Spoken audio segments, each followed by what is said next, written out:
Okay, we got 3 questions already to start the show off that we're bringing from TikTok. Welcome to Car Shopping Q&A. My name is Deshone the Auto Advisor. If this is your first time on a live with me, I want you to type the number 1.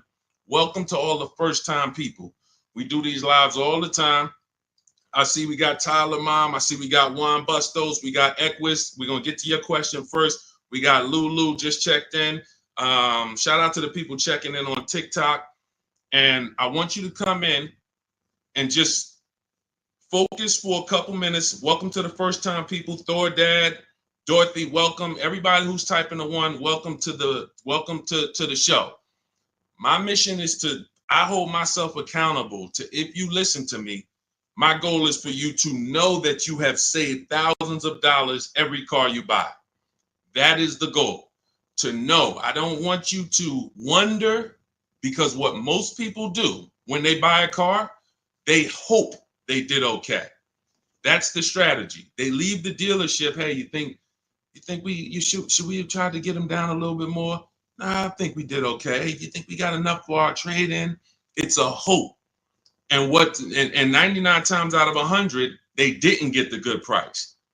They didn't.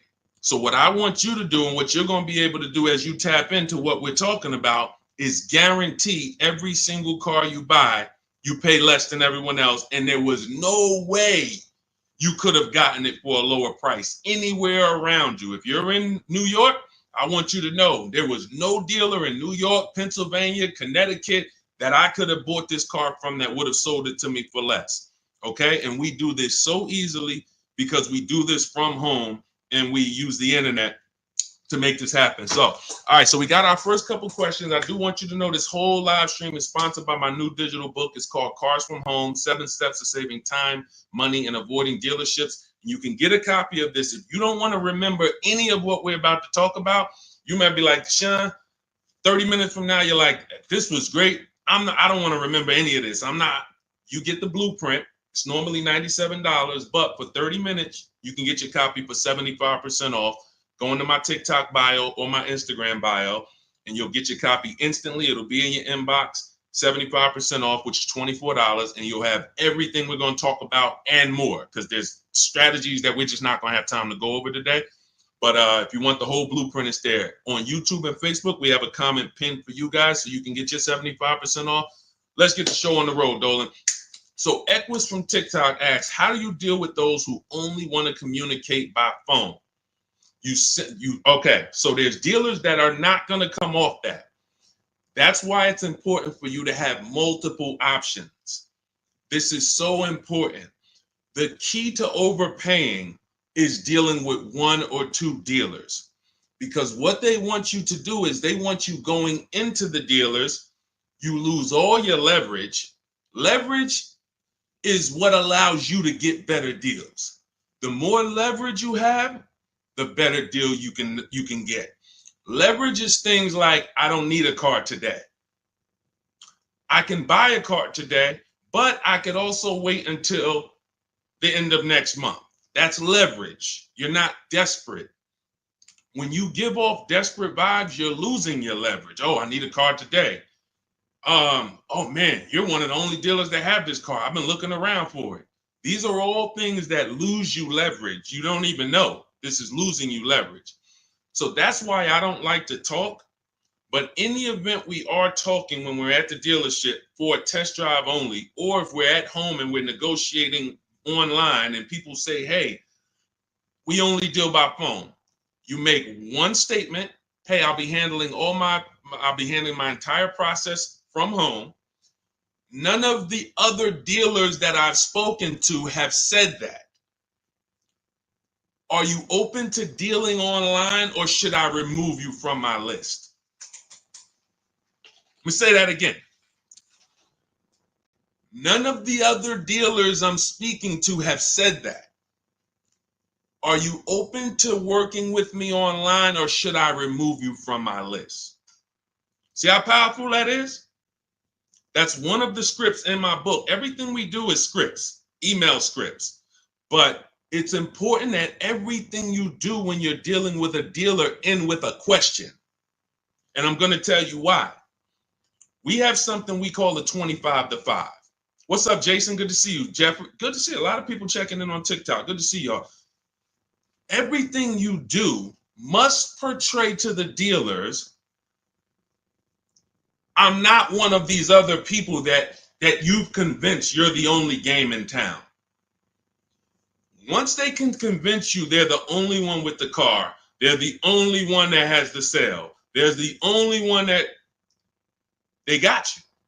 So everything we do is to show them, we know that no matter how much I like that blue Genesis GB70, there's probably 100 Genesis dealers in the United States, and there's probably 25 within 200 miles of me. And I'm talking to them too. They're in my inbox too. So don't worry if you're like, yo, how do we call? Yo, no, you don't do all of this by talking. You don't want to be doing all of this by talking. You want to be doing this by email. We go direct to the dealer site. Now, let's preface, let me make this clear. This is for new car buyers, anyone who's buying a new car. I want you to type me, or leasing. This is what you use. This is what you use. It's a different strategy when we're shopping for pre-owned cars, because we're going on marketplaces. I'm about to shop for a pre-owned car for my dad, and I'm going to show you how easy it is. Document the whole process, how easy it is to get a below market deal on what he wants based on shopping on marketplaces. But when we are dealing with dealers and we're leasing or we're getting a new car, we are reaching out to 25 dealers online. We go right on their website, send them what we want. This is what I'm looking for. This is what I'm looking for. This is what I'm looking for. Copy and paste. Now we have 25 dealers that are, start the competition, y'all. Start the competition. This is how you win, because now who's ever been at a dealer and they're like, well, hey, I'm sorry, I don't have the black one that you want. Good to see you, Kim Burnett, checking in. Jamie, good to see you. Who's been at a dealership and you're like, hey, do y'all have a black one that has the big seats inside? That's what I want. Like, you tell them what you want and they're like, we don't have that. We might be able to get it. Who's heard that before? Who's heard that? Type me if you've heard that. Yeah, and then right, Dorothy, she's like, then they have you sitting for hours. Right, they're trying to find this other replacement vehicle. Wait, do you like this one? What about this one? No, I really wanted the black, and my second choice was the gray. You don't have that either. When you're at home and you're communicating by email with 25 dealers, you give yourself the best shot to have your car. Because now you're not shopping out of 2 dealers' inventory, 1 dealer's inventory. You're shopping out of that 25. So the reason why my strategy in my book is called the 25 to 5, because when we connect with 25 dealers online, we know we're going to get 5 to 7 quotes. And that's the goal. I'm going to cast this wide net. I'm going to get 25 quotes. Now I realize, like Equa said, you're going to get the normal things that you should be using to eliminate dealers. Hey, we only deal by phone. Hey, when can you come in? Hey, we don't provide quotes online. Perfect. None of your competition, none of the other dealers I'm speaking with have said this. Should I remove? Are you open to dealing online, or should I remove you from my list? No one wants to be removed from a list. And here's why every script we have that we use, and I probably in my book, I probably have 20 different scripts based on what they're going to say. And the reason why everyone ends with a question is this. These dealerships have managers that every time they come in to look at what we're a lead, put it like this, anyone in sales knows what that term is, lead, we become a lead. Leads cost money. So when that manager comes to the salesperson and says, hey, why haven't you contacted Marco Sanchez? He said he was looking online. He gave you everything you needed. What's going on? Why haven't you contacted this woman, Shanice Johnson? What's happening? I see she asked you if you were willing to deal online. You just stopped communicating. Now they're the blame. That's the whole thing. So once you know how to, in each script with a question, throw it back to them. First thing we're doing when we're talking to all of these dealers online by email is, do you even have a vehicle I want? See, a lot of times you guys go wrong. You're reaching out to the dealership. Hey, can I get a quote on this vehicle? You're going wrong there. And I'm going to tell you why. As someone who I've floored hundreds and hundreds of leads, being in Mercedes, being in General Motors, I was the one looking at that. You're not giving them what they need. So what we need to do right from the start is, before I even ask you for a quote, before I even tell you anything, do you have a car that matches my interests? That's step one. So once we find out, okay, they have a car. See, because what you're going to find when we connect with 25 online, maybe 10 of them don't even have a car. That's great. 15 do. Out of 15, now let's go to the next step. Request my quote. And the next issue, I see, shout out to the sharers. Everyone who's hitting the share button, we appreciate you. Everyone who, I always want to shout out the sharers. People who send this video to people, hey, yo, you got to watch this. This is because we don't play games over here. So shout out to the sharers. We can't do this without you. Hit the arrow, hit the paper plane. It matters. We appreciate you. So what we're not doing now that we need to is give the dealer what they need to give us a quote. That's partially the problem. We don't realize, again, this is not for used cars. This is strictly my new car buying strategy. This is the same strategy that all of these people I show you in the broadcast have used to get these below market prices. When y'all hear these prices and y'all be like, oh, this is not what I'm paying. I got that same car. I didn't get $15,000 off, $8,000 off, $20,000 off. These are the same tactics that they use. It's a competition. You have to give dealers certain things or they can't give you a quote. You got to give them your zip code.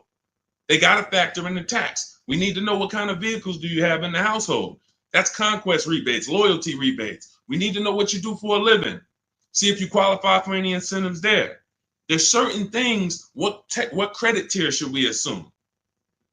So when we say, the reason why I created these templates that you'll have, literally, you get your copy of Cars from Home, it's 5-star rated. You'll have all the templates. But like I said, if you're like, Deshone, I'm writing down everything. I'm going to remember all of this. God bless you. God bless you. I'm going to give you the game. For those of you who don't want to remember it, get your copy of Cars from Home in my TikTok bio, my Instagram bio, the YouTube comments, or the Facebook floating link there. And you get it for 75% off for 30 minutes. You won't pay the $97 price, as long as you get there before 30 minutes. So the reason we have these templates set up is because I need you to be able to simply copy and paste and send them out to multiple dealers. You're sending the dealers the same thing. You're not changing. You're sending every dealer the same thing. So now every dealer has the exact same information and they can actually compete. And those who, remember this, there's an 80% that I need you guys to know about. The 80, some of you have heard of the 80-20 rule. 8 out of 10 dealers are overpriced. Doesn't matter how much you negotiate with them. Their lowest price is going to be a lot higher than their competition. When you hear somebody say, hey, Mr. Haywood, we appreciate you, but this is my best price. I can't get the manager to go any lower than that. Who's heard that? Who's heard that? Who's been in a dealer and they just like, listen, you beat me down. This is the best price. I can't get any. You basically still in the car, right? God's anointed. When you heard that, Cheryl, you heard it. Okay, so now, definitely heard that before, right? They're not necessarily lying. What you have to know from this particular point on in your life is that is only your best price. That's not Nissan's best price. People will say, hey, I went to Nissan, man, those cars are high. No, I went to Nissan of Bay Ridge, got a price from them. It was high. One Nissan dealer, these are all independently owned franchises competing. They report at the end of the month who sold the most cars. They get awards for that. Best in class, best in the region. They're competitors. This is the secret to you saving more money than you've ever saved without even trying. Putting the competitors against each other is how you save the money. And once they have somebody who they know is making them compete against their competitors, you're going to pay less than everyone else. It's not even a game. The person in that dealer, if they're at a dealership and they're what we call, I want y'all to remember this, type it if you know, the 80%. Everybody who's getting this point, I want you to type 80% into the chat. That means you're getting it. 80% of dealers, no matter how good of a negotiator you are, they're never going to give you the price that their competition could give you. They're never going to do it. Look, Kimberly got a Maserati not too long ago. It was a $91,000 car. They took off $20,000. The dealer that won her bid was a 20% dealer. See, we got the 80% dealers that don't want to compete. They're going to make sure, yeah, I'll take off $4,000, but I'll leave myself another $3,000. I'll take off $6,000, but I'm not going to give you the $2,000 rebate that you don't know about. Yeah, I'll take off $2,000, but you're not going to know that I'm sitting on another $5,000. I'm not giving that up. That's the 80%. They're not going to give it up. But when you sit at home, you do look like Kimberly did, save 20 grand, like Sean did, got 20 grand off his F-150. Like we just had, my God, the biggest discount any of my people who follow me ever got that was reported to me was this one. Oh my goodness, she saved almost $30,000.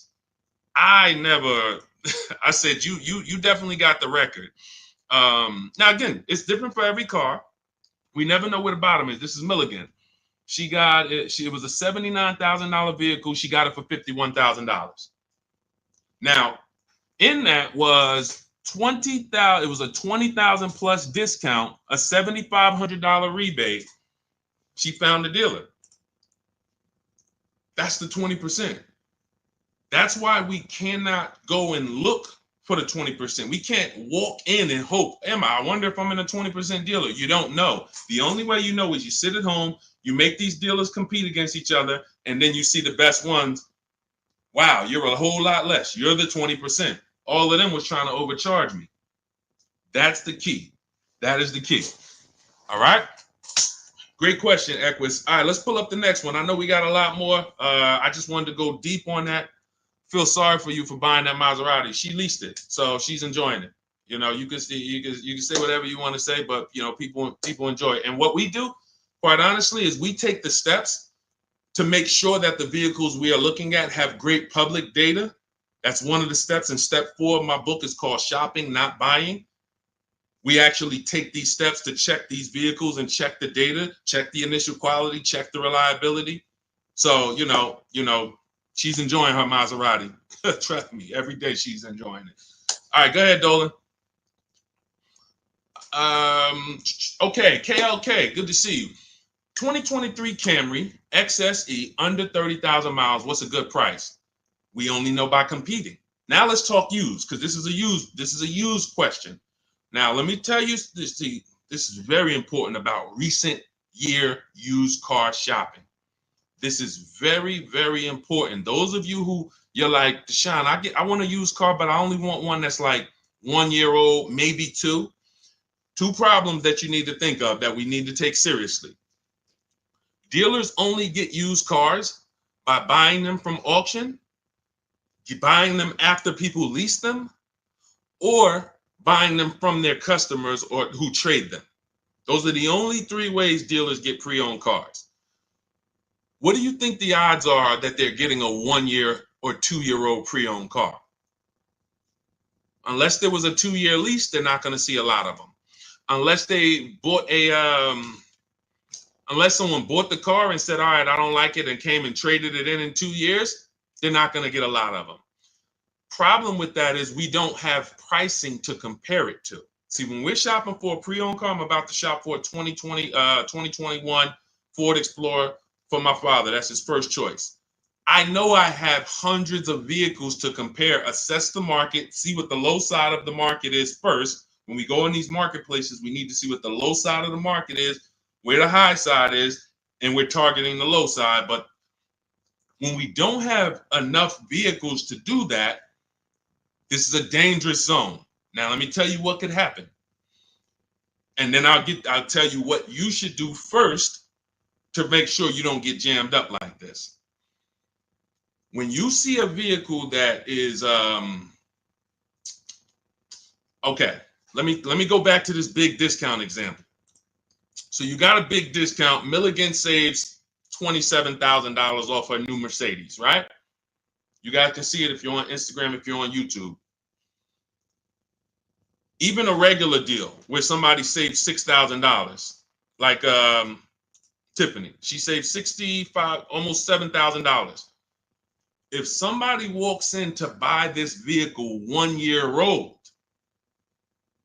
they don't realize that the new market on that vehicle is almost $7,000 off. So they might look at a $44,000 vehicle that was originally $45,000, but today it's a 1 year old one. It has 8,000 miles on it. We're asking $35,000. All right, could you do 34? Because the new ones are 44. The new ones are 44. So maybe I could buy a 1 year old one for like 35. Okay, so all right, I buy it for 35. Problem is, the new market for that vehicle was 37 and change. So for $2,000 more, you could have got a brand new one. Does that make sense? Type locked in if that makes sense. I'm buying a 1 year old version of this vehicle. Sometimes people do this with 2 year old versions. They'll go in and they're like, okay, I see I'm saving $10,000 off a brand new one. I'm saving $12,000 off a brand new one. Well, so I'm gonna get this used one because it's $10,000, $12,000 less. Well, what happens if you could have saved $8,000 off the brand new one? You have to know the market for the new one when you're buying a vehicle that's that recent, that doesn't have a ton of competitors. And let's get even drastically more serious on how we could lose. Somebody like Sean, he gets the F-150. He saves $20,000. Let me pull up Sean's deal. This is and we'll get to the point of what you do to avoid this. But I need you to know how bad this is first. Sean gets a $20,000 discount off a brand new $73,000 F-150 using my shop from home strategies. Same strategies you're going to have in Cars from Home, the book. Get your copy immediately. So he gets this. What happens if somebody pulls up on a 1 year old or 2 year old F-150 Lightning that was originally 73? Now they see a dealer is listing it for 50. That sounds good, right? 2 year old F-150, 50,000. All right, that's got to be a good price. Now they buy a 2 year old one for 50. They think they won. They're driving around. Man, this truck was 73,000 new. I got mine for 50. Didn't realize that the brand new market on a brand new one with the rebates and the biggest discount you can get was 20,000 off. So for 7,000 more, you could have got a brand new one. Never titled, no owner. You're the first owner. But you bought a 2 year old one, you saved $7,000. No, you didn't. You overpaid because when you go to resell that vehicle one day, or when you go to assess it and see what it really worth, you overpaid for it. That's the dangerous part with recent year cars. So the first thing I would tell you to do, KLK, is anyone who's shopping for a 1 or 2 year old pre-owned vehicle, shop the new market first. That's going to tell you if there's any incentives, rebates, anything that will affect the pre-owned market. If they're having trouble moving, anytime you see a $15,000 discount, $10,000, $8,000, that means those vehicles new aren't easy to move. We need some factory incentives, which means that moves over to the, if I could save 10 grand off a new one, how much do I want to save off a pre-owned one? You get what I'm saying? If I could save 10 grand off a new one, how much should I be saving off the pre-owned one? 16? How much should I be saving? So this is only for you guys who are shopping recent. If you're going 3 years and 4 years back, you don't have to worry about this because you'll have enough vehicles, enough choices to comparatively shop. But those of you who are shopping 1 or 2 year old, you must shop the new market first. let that be the indicator of how much discount I should be getting off of a 1 or 2 year old. Okay? All of the strategies for shopping new, pre-owned, leases, all in my book, step by step. It's called Cars from Home, 7 Steps of Saving Time, Money, and Avoiding Dealership. We're already 5-star rated. Thank you to everyone who's rated it, reviewed it, wrote about how you used it. We appreciate you helping us get this out. Everyone, you can get your copy for 75% off. For the next 30 minutes, you'll have everything we're talking about in this stream, step by step. It'll be in your inbox in 5 minutes. Okay, just make sure when you get your copy, though, you do screenshot the thank you page. It has the support email on there. Just in case you type your email wrong, you can reach out to my support team. Make sure you get your book. There's also the link to open your book as soon as you buy it. So as soon as you buy it, you'll see, click below to open the book. And it's 75% off as long as you get there before the 30 minutes is up. So TikTok bio, Instagram bio, take the time. You come back to the stream after, go get your book. YouTube, we have a comment for you in the pinned comment. And then Facebook, you'll see a floating link for you guys. Get your 75% off. All right, Dolan, next question. So Carolyn, do you trust Consumer Reports Buying Guide annual car reports? That's a great question. Not necessarily. We don't know who's paying for what. We don't know when it comes to these third-party resources. We like to say in a perfect world, Consumer Reports is taking the issues that people report and they're actually just publishing them. But when I see people that charge for this types of information, it makes me a little leery because that should be public information. But that's okay. They got a business to run. Understandable. But unless it is direct from the all right, let's say 100,000 people buy a Honda Civic today. I mean, this year. Anyone who has an issue, it should be reported. Consumer Reports should know about it. So if you're driving a Honda Civic and you see a strange light come on, you should be able to know that 10,000 other owners reported that same strange light. This is not usually how it works. So what I do, Carolyn, is I have a process. This is in step 4 of my process. We call this shopping, not buying. You are spending way too much time getting your car and not enough time researching your car. Who's known somebody, be honest, who ends up with a car and the thing is in the shop almost every other month? Every time you see them. Type ouch if that was you. If it's you, be like, man, if you've ever had a car and it was like every 3 months, like there's another light on. Now I got to take it to the shop. Now they're saying we need this. Now the electrical system is going. All of this, just if that's you, type ouch. If you know somebody like that, just type me. So these are the steps we take. And I appreciate the people being honest. That's how we unlearn here. Look, I'm the bad news first person, y'all. If y'all don't know that about me by now, if this is your first stream with me, you definitely don't know that. I'm bad news first because I'm not meeting you in a place where you're like, if I ask you what's your shopping strategy, you're not going to give me a shopping strategy. Honestly, as an ex-car salesman, that impresses me. That guarantees you pay less than everyone and avoid problem cars. So I'm always meeting people in a bad place. And I got to tell you how much these mistakes are costing you. Thousands of dollars. And they were avoidable. That's the biggest thing. They were avoidable mistakes. So when we use this step 4, it's called shopping, not buying.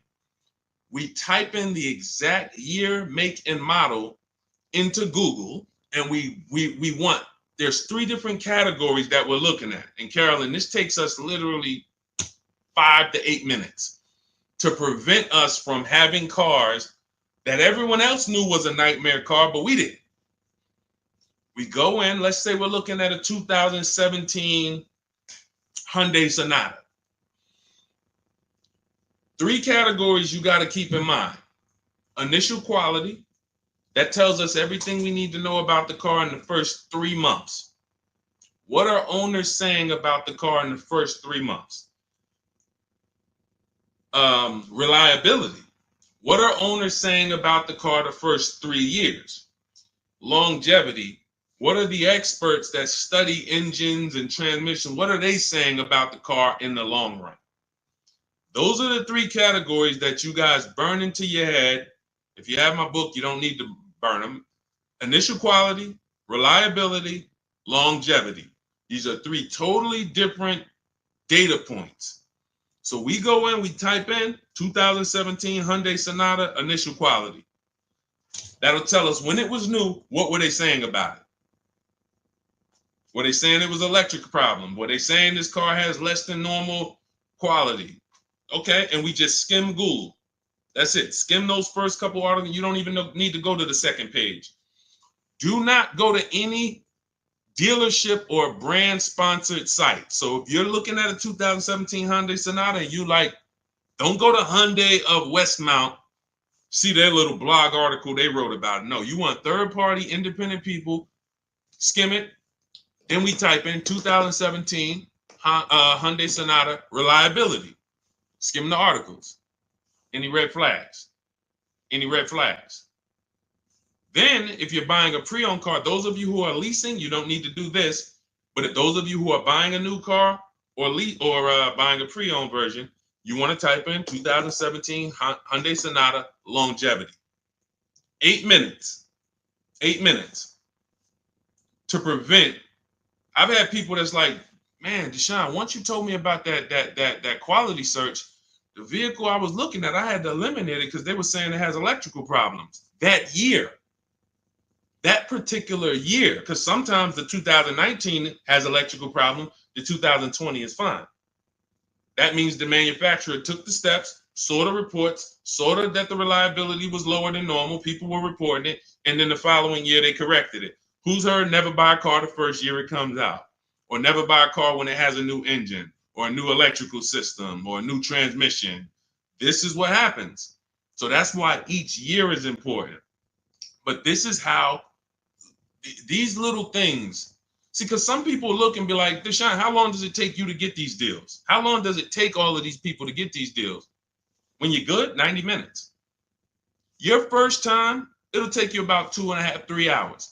By the time, before one visit to the dealership, by the time it would take you to get in a dealership, get in your car, go drive to a dealership, have them, hey, I'm here to see Charlie.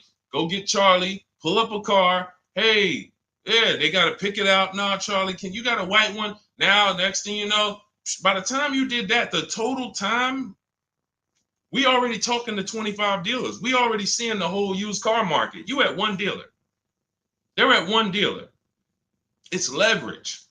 So once you get good, you'll be able to get deals in 90 minutes. Now, I don't suggest you do your research in 90 minutes. I suggest when you are test driving cars and you're deciding what you want, don't rush that. Don't rush that. People call me, people DM me, Deshone, I got a car, I had it 6 months, I'm trying to replace it. You're about to lose a ton of money. You can't buy a depreciating asset and replace it in 6 months and not lose thousands of dollars. Many of you know that. If you buy a car today, try to take it back tomorrow, you already lost $5,000. So you can't switch it. So the problem is we don't spend enough time shopping. That's deciding what we want. And this is the process. So what you're hearing is a process. I know you're not used to this. It sounds like I always just wing it. Yeah, you wouldn't wing a house purchase, right? And if you did, you'd expect to lose. I could wing my house purchase. I don't really care. Just, boom, here's my application. All right, now home inspection, all that. All right, now they told me it was bad. You just wing it. How would that turn out? But the second most expensive purchase of our lives, most people out there winging it. So when you come over to this world, you no longer are winging it. You're following a predictable process of making sure I'm paying less than everyone and making sure I get quality vehicles. Okay, so no, Carolyn, I'm not going to say I don't trust Consumer Report, but I would certainly add to my research and do those three searches that I just talked about: initial quality, reliability, longevity. Any car we buy, we're going to do that to make sure that we're not getting a bad car. There's no guarantees, but it definitely is us taking the steps to see where the data is, to try to protect ourselves from a bad decision. Go ahead, Dolan. Next question. Tons of people you get a good price. I teach you to get a good price. You get a bad car. You lost. You know what I'm saying? Sharon, good to see you. My son has a 2002 Chevy Blazer. We're trying to purchase a used SUV as possible without making payments, maybe 10,000 or less, or maybe more. Any thoughts? So that's a Facebook Marketplace play. What we do when it comes to Facebook Marketplace, here's what you have to understand. You're looking for an owner. Anything under 10 grand, this is where the gems are, Facebook Marketplace. Because here's the thing. You're either going to buy private party or you're going to buy retail. The thing about retail is at a dealership. Retail in that price point, you're seeing a lot of crap. Not only are you seeing a lot of crap, you're seeing vehicles that were bought by dealers for $2,000, $5,000. Dealer puts $1,500 into them or whatever they put into them, turns around and sells the vehicle. Very, very light history on those vehicles. Don't really know what happened with them, who had them. Yeah, you can get a Carfax, but sometimes it's 3 owners. It's just you're literally going through. It's a needle in a haystack. And the sorting process that we use to buy our used cars, we sort it down based on title, based on service records, based on accident records. That's how we sort it down. Then we go into pricing. But in terms of just how we sort from the hundreds and hundreds of cars we look at online to our top 5, title history, service records, accident history. Once we know where the low side of the market is. So you got to look and say, all right, these older cars with higher mileage that I would find at a dealership for $6,000, they don't know anything about them. They don't know who had them. They don't know who owned them. They don't know the history. When we go to Facebook Marketplace and we sort for owners, we are now able to find people that know the car. They've had the car for 10 years, 8 years. This is what we want. Now, you're going to have a lot of dealers that put their owners, you got to ask the right questions. Hey, how long have you had the car? When you start hearing, and some of them have certain voices where it's a dealer. Man, I know you're a dealer. Like, we don't buy from them because all they did was go to the auction, pick up a car, and now they're trying to flip it. And that's not a problem if you knew the history of the car. Because you don't know the history of this car with 80,000 miles or 110,000 miles, I'm taking on the risk. Because once you sell it to me, it's my problem. No warranty. Many of these cars you're not getting a warranty with.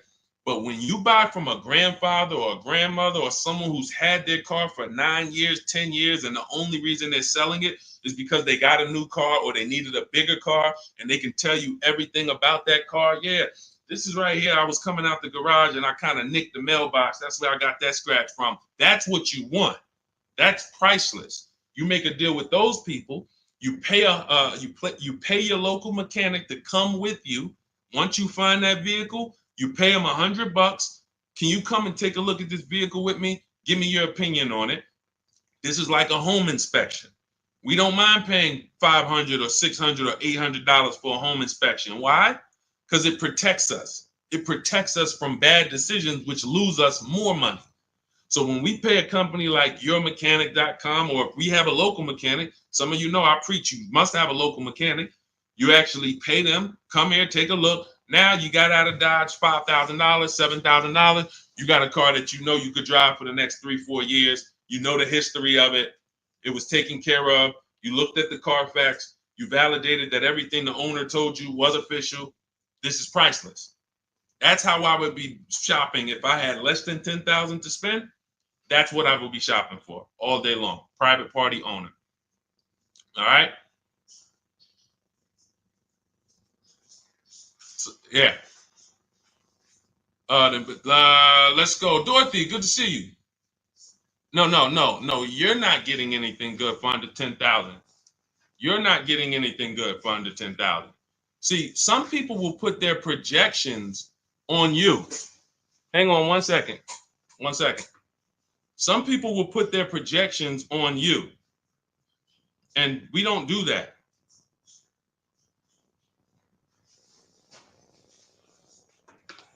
Hang on 1 second, y'all.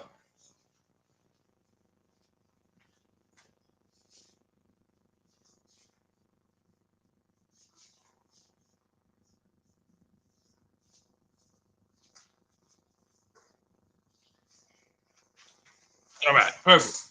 Yeah, so listen, it's very important that when y'all step over to this world, You don't listen to anyone else who cannot shop. It is extremely important. We are in our own bubble over here. Those of you, look, if you're on YouTube, just the fact we can post deals. You see people posting their numbers. Everyone posts their cars. These are people in my private group. Anyone who wants to know about my private group, you could go with shopwithdeshone.com. It's in my bio. Because I teach people how to learn no matter how they want to learn. Some people want to learn directly working with me. Some people want to learn by getting the blueprint. I don't care how you get it, but get it. Here's the point. You notice everyone here that I'm showing post their deals. They post the numbers. No one that you know posts their numbers when they buy a car. All they do is post the car, because the car they like. The numbers they don't really love. They're not confident in them. So when you hear people that project their beliefs, there's no deals out here. What's going to happen is that's going to be like a bubble for you. That's going to, because there's no deals for you. You don't know how to get great lease deals. You don't know how to get deals that are, you see those commercials? The leases are so expensive. You don't know how to not pay those prices. No one that we lease, look, Ansley got a $58,000 car, $554 a month, no down payment. 99% of the people we shop with get leases, no down payment. They don't even put a down payment down. Same thing with purchases. Everything in my book is teaching you how to shop with no down payment, because that has nothing to do with the deal you get. A down payment has nothing to do with the deal you get. If you walk in right now and there's a $40,000 car and they sell it to you for $50,000, here's a $40,000 car. I'm gonna sell it to you for $50,000, but you don't have to put any money down. Is that a deal? No or no?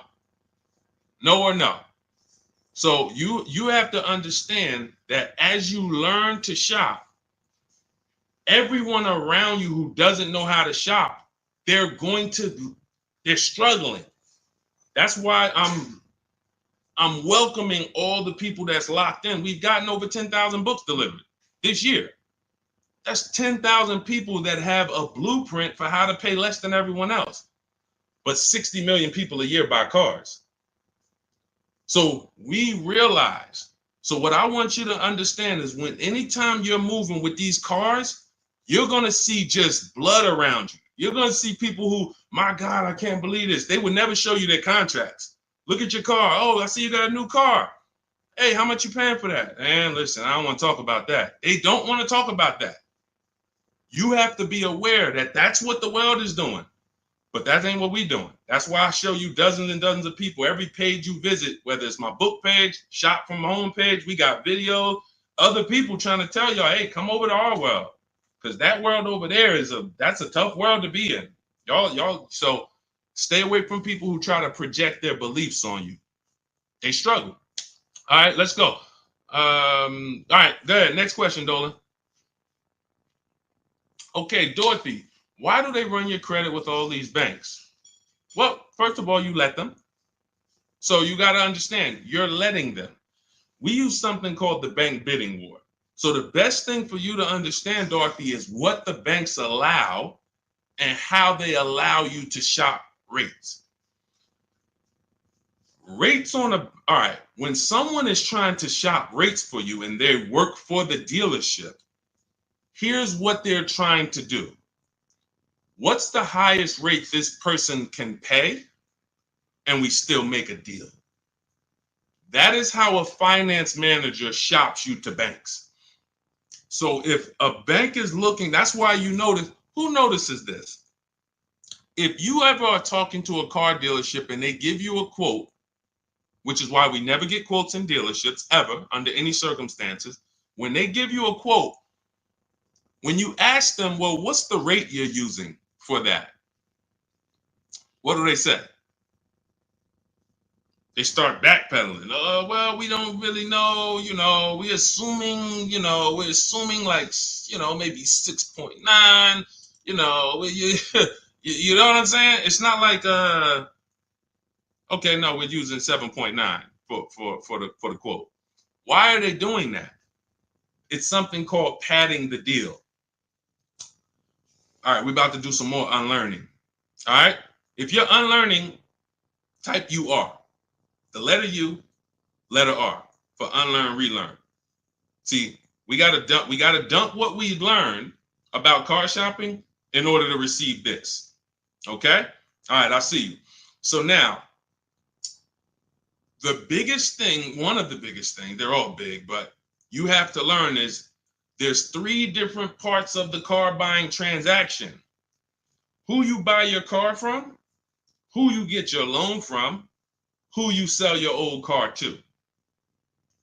Now, be honest, if you've ever, and could everybody hit the share button? I know everybody's not going to hit the share button, but could the sharers hit the share button? Because there's certain people that come in and they like all the good information, they always share. I need y'all. I'm talking to you. Can you find the share button on any platform you're at and share this? Shout out to the sharers. Always appreciate you. So there's 3 transactions. If you've ever given a dealer a sale, bought a car from them, and you gave them your loan, and you traded in your car to them, say, type me if you've done that. You bought a car from a dealer, gotten the loan from the dealer, traded your vehicle into the dealer. Who's done that? Type me. All right, Boz. Thank you. Thank you, Boz, for being honest. All right. Thank you, Craig. Thank you for being honest. You gave them 3 transactions. So how do I know we gave them 3 transactions? How are you going to know? Because there's companies that want to compete for your loan. They don't sell cars. We didn't give them a chance. There's banks and credit unions that want to compete with with different banks. The dealerships might have 10 banks, 12 banks, 8 banks, depending on the size. But there's banks and credit unions outside of there that's like, hey, we love to get a shot.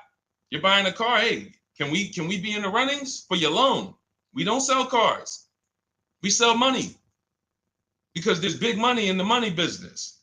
So now we didn't give them a chance. So that means the person who was trying to sell me the loan, we let them make the decision for us. We didn't shop on the open market. Now, second transaction, there's people that want to buy your cars. There's companies, I list 6 of them in my book: CarMax, Driveway, Carvana, Kelly's Blue Book Instant Cash Offer connects you with a local dealership to get a bid. AutoNation connects you with a local dealership to get a bid. Car Gurus connects you with a local dealership to get a bid. So that's 6 companies that in 20 minutes you put in your car's information, you do the 5-minute appraisal, boom, they tell you, hey, this is what we can pay cash. They don't care if you buy something. They're not trying to sell you anything. They want to buy your vehicle. We didn't give them a chance. We got 1 offer from the same dealership we bought a car from. 3 transactions. So part of maximizing all the money we save is being able to bid out each one of the transactions. I'm going to say that again. Part of making sure you get all the money due to you in a car transaction is I'm bidding out each part of these transactions. Type, like, I don't know. Type $signs if you understand that how powerful this principle is. Type $signs if you understand that the bidding out of each transaction is how we guarantee we save the money. See, what the dealers want, what the car salespeople want, who they want to play with all of that money. Give me all the money. Craig, come on in. All right, listen, you want to buy this car? All right, let's take a look. Listen, don't worry about the numbers. We're going to work the numbers out. Now, you got to trade in too? You got to trade in too? Yeah, all right, I see the trade in. Don't worry. Listen, one thing about us, we never lost a deal over price. Who's heard that? This is all. People say, oh, this guy couldn't sell cars. That's why he teaches now. How hard is it to sell cars? Like when you move and you're like, giving them that, here's what the dealer has. Here's what the dealer. All right, I got about $5,000 of wiggle room in this car. Then I got a $2,000 rebate. All right, then I could go with the rate. I could play with the rate Now, salesman's not going to play with the rate because they don't touch the finance manager's money. But when I was in Ray Katina, we were our own finance managers. 2 Mercedes dealers I worked at. We ran our own numbers at Morristown, but we did not control of Ray Katina. We were the finance manager too. So we sold the car, we did all the paperwork, application into the bank, went over the products, extended warranties, one person. So that's why a lot of these car salesmen can't understand what I teach, because they haven't been a manager.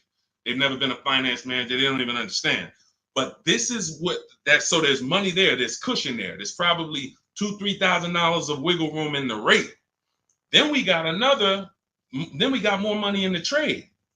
Okay, well, I know the trade. The used car manager says, all right, that car is worth no more than 18. All right, well, I'm gonna go start them at 16. So now we got $2,000 of wiggle room over here in your old car. Now we got $7,000 of discount in the new car. Now I got a little more room in the rate I could play with. Matter of fact, I'm gonna start them so high on the rate that I'm gonna have me another $2,500 that I could play with here. So I'm really dealing with like $11,000 that I can move around. If you get this, say, well, I see the dollar sign. I see the dollar signs. Like, people getting this. That's why, see, there's several things that car dealers don't want you to do. The biggest thing is keep doing what you've been doing. The biggest thing that car dealers want you to keep doing is just do what you've been doing. Don't change nothing. Don't change nothing. Negotiate a little harder. You feel a little better. That's what they want. The last thing they want you to do is separate your transactions, bid them out online in minutes. I'll know what my trade is worth. I gotta do that for my mother's lease coming due. I'll be doing that, recording these videos because we document this. I document this for my people in Cars from Home Done With You. They see me shop. They're shopping with me, because I need cars too. That's the beautiful thing about what I do. I need cars, so it's like every time I buy a car, I just document it. People who follow me, people who work with me personally, just follow the same steps, get the same result. It's not rocket science. But I'll know in 20 minutes if she has any equity in her lease. Last lease, when prices were up, we sold her car. She made $10,200. Now, everyone was making money if you were selling a car. I was telling people in 2021, 22, cash out. You're never going to see this again. I don't care what car you got. Sell it, cash out, put $7 grand, $10 grand, $12 grand in your pocket. People were getting out of negative equity deals because every car was worth $10,000 to $12,000 more than the normal price. Now the thing's back to normal. But we check for equity. This stuff takes minutes. This stuff doesn't take hours to do. We're on computers. We can visit this website, type this in. Oh, thanks. Got my equity. That's what dealers don't want you doing. Separating your transactions, bidding them out online, letting multiple people compete for your business. They can't stop it. There's nothing they could do. That is literally the car salesman's kryptonite. I used to do a masterclass, and I would talk about the 2 fears of every car salesman. And I don't care, the best car salesman in the world. I mean, I've sat next to people who make, there's some of the best in the world. Some of the people I've sat down with at Ray Katina, when I worked there, was Yankee Stadium. Guys making $300,000 a year, $350,000, the consummate professionals. Kryptonite was customer won't come into the dealership. Customer makes us shop competitors, makes us compete against competitors. That's all my book teaches you to do. Not going to the dealership unless you're test driving, make them compete. Exploits the 2 fears of every car salesman for your benefit. That's it. So all of this is in my book. 7, it's called Cars from Home, 7 Steps to Saving Time, Money, and Avoiding Dealerships. That is literally the name. Cars from Home, 7 Steps to Saving Time, Money, and Avoiding Dealerships. And you can get your copy for 75% off. You won't pay the normal $97 price. It's in my TikTok bio. But you only got 30 minutes. If you visited that site and the timer's down, if it's 2 minutes, once it goes to 0, it's $97. And it's still worth every penny. Go read those reviews on Goodreads. You won't read those reviews and not be like, oh yeah, this book is definitely worth $97. Go hear from your peers. You heard from me. You know, we'll be on here for another couple minutes. I want to answer a couple more questions for sure. But go hear from your peers. Go hear from the people who was like you on a live, met me on a live. Go hear from them. We got them everywhere. We post them everywhere. All right. But yeah, on YouTube, we have a comment pinned for you. If you're on YouTube, you can get your 75% off in the pinned comment. And Facebook, we have a link floating for you guys to get your 75% off. All right. Make sure as soon as you get your book, you screenshot the thank you page. It has the support team's email on there, just in case you type your email wrong. You're doing fast, trying to get back to the broadcast, and then you type your email wrong. Make sure you have the support team's email so they can get you your book. All right. Go ahead, Dolan. Pull the next question in.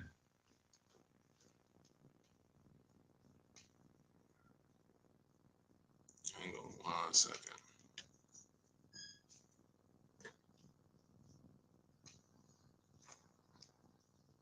All right. Can we pay you to do all of this for it? No, I'm going to tell you why. One, you wouldn't be able to afford it. It would only be for the wealthy, because a person who's buying a car who appreciates their time is going to pay me and my team $700 to $1,000 to make sure they get a below market deal and show them what the whole market was and shop all of these dealers for them. But they don't realize they're paying for a process that takes us 90 minutes. So when you say, can you pay someone to do it? Unless they're giving you a market report. This is why brokers are ripping you guys off, because anyone who what they're doing is they're basing it off of your fear and your dread, and they're saying, well, just trust me. So you're still giving someone else the same way I just said. You're giving all the car dealers those 3 transactions. You're just giving them to a broker. Get me my loan. Get me this. Don't mark it up. No, unless they're bringing you a market report saying, hey, yeah, we shopped 25 dealers for you. Here was their offers. These dealers didn't have a car. Hey, we shopped the entire used car market for you. Here's the low side of the market. Here's the high.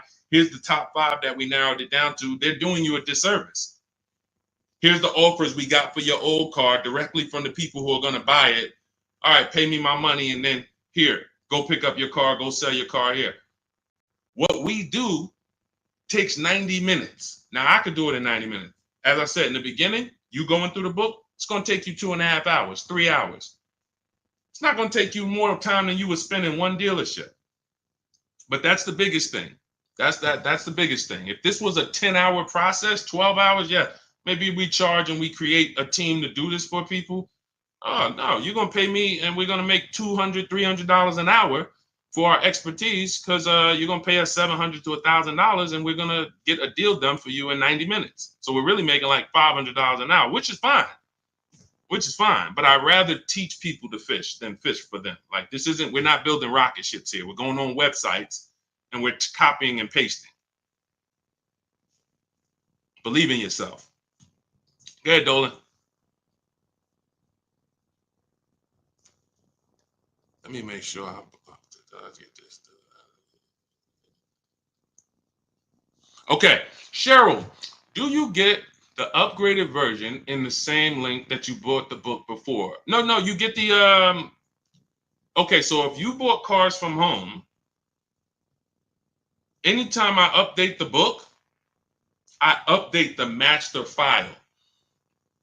I'm glad you asked this question, Cheryl, because I didn't even mention this. This is just more value that I give to the people that take action.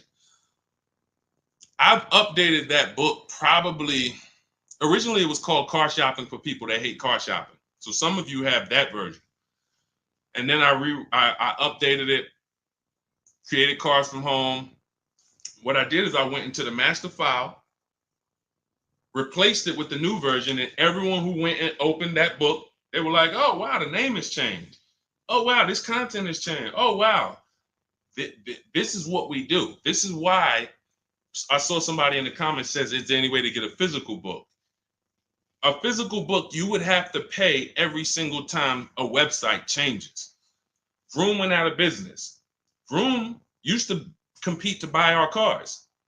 Vroom, every time we have 8 marketplaces we shop. When we were shopping for used cars, In my book, I have something called the multiple marketplace strategy. We're on cars.com, Car Gurus, Carfax, Auto Trader, Driveway, Carvana, CarMax, and eBay Motors. We're on 8 marketplaces. Vroom used to be there. It used to be 9. Vroom went out of business. If you had a physical book, what happens now? Now you got to wait for volume 2. Oh, here's the new version. Now you're paying again. We went right into the master file, took Vroom out, updated it. No one saw Vroom again. These are things we could only do with a digital book. Some people go digital for their own reasons. They make a digital book for their own reasons. Cars from Home is digital because it's the best way for it to be. I link you to scripts. If you're reading and you're not able to open the scripts and copy and paste, you click a link, you open all my, when you contact dealers, new cars and leases, there's a link you hit, open my scripts up, and you copy and paste them. You should be on a computer. We're car shopping on computers. So to be reading a physical book about car shopping on a computer, that just doesn't match. If you're reading about investing in stocks, sure. You're reading about other things, great. But we're car shopping online. The book should be online. So that's it. And anyone who has the book knows there'd be no way for that to be a physical book. I link you to certain videos. There's all types of stuff, bonuses in there, surprises, but wait, there's more. But not charging you for it. You're buying it and you're like, whoa, I didn't know he got videos in here that he links to. That's just all we do. We want to be the most valuable company to the car buyer. We take that very serious. Go ahead, Dolan. Yep, got mine. Good. I see you. Shout out to everybody who got their copy. Enjoy it and use it. Use it. What's up, Gladys? I need your help for my 24-year-old daughter that needs an affordable used car for work commute. We are in Raleigh, North Carolina. Max is $5,000.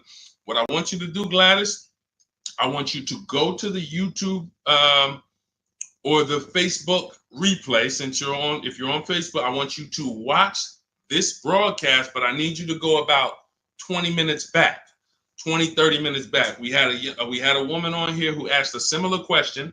Her budget was $10,000 max, and we went over a whole strategy for her.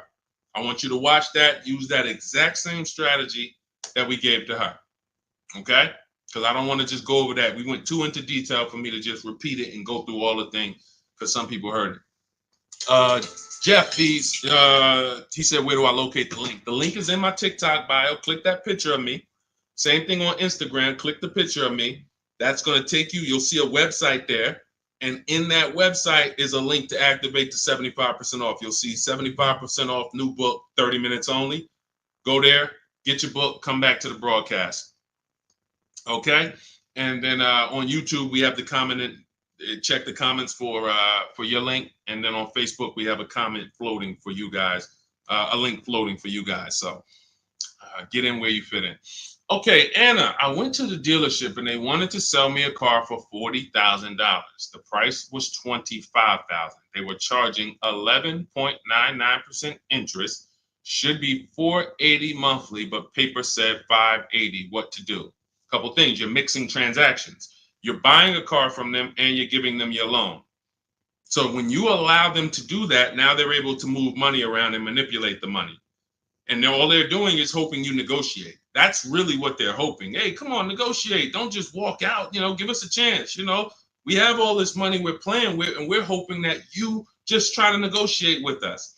What they're hoping you don't do is to shop the competition. You need to find out who has the same car, because there are tons of dealers with the exact same car, and you need to get a price from them. Now, once you have the price from them, we use something called the bank bidding war, where once we have our best price on the car, now we're letting tons of banks and credit unions run our credit. Oh, Deshone, ain't that gonna mess our credit up? No, it is not. If you Google rate shopping, Experian, which is a credit bureau, they have an entire blog post where they teach you how you can rate shop within a certain period of time. You can have multiple banks and credit unions run your credit with a hard pull, and at the end of that rate shopping window, it's going to affect your credit like one hard pull. So if one hard pull would have dropped your credit score 10 points, 20 hard pulls in that wait window period will drop your credit score the same 10 points. This is how you rate shop, because many of you are overpaying, not just for the cars you're buying, for the loans you're getting. If you sign 11.99%, because some people wouldn't have asked questions, they would have signed the deal and just said, oh, I guess this was it. This is it. Hey, man, y'all got me. No money down. I did all right. And they would have not realized that you actually could have gotten 8.99. From 11.99 to 8.99 is literally, depending on the loan, $40,000 loan, that could be $2,000. So we're not taking rate shopping as seriously as we're taking car shopping. So what I'm doing it from you, Anna, is I'm making sure I find every duplicate car out there, like the one that you're looking at, and I'm calling before I go. Because you also could have run into a dealership that listed one price online. Who's had this happen before?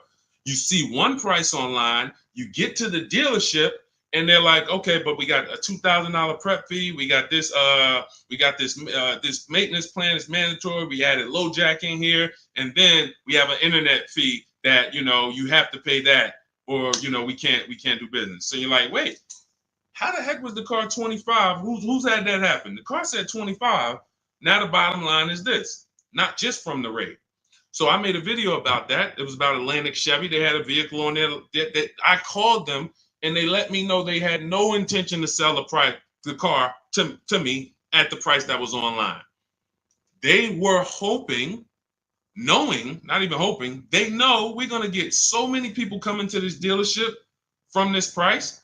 We're going to sell some sucker who won't negotiate with us and who'll just be like, all right, man, I'm here already. Let me just get it over with. How much more is it? All right, what's the payment?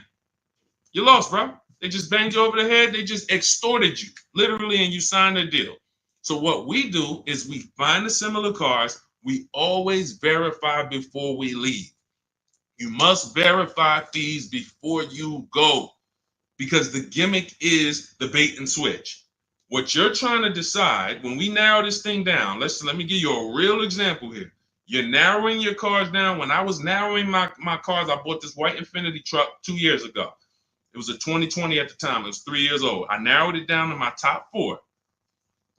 I realized that the prices online may not be the price that they want. The price online may be the gimmick price. So if I narrowed it down to my top 4, but I don't verify that there's only these 3 fees, pay attention. For those of you who have my book, who just got your book, you won't even have to worry about this. The price online should only come with 3 fees: tax, documentation fee, motor vehicles. That is it. Tax, motor vehicle, documentation fee. How do I know every single other fee is a scam?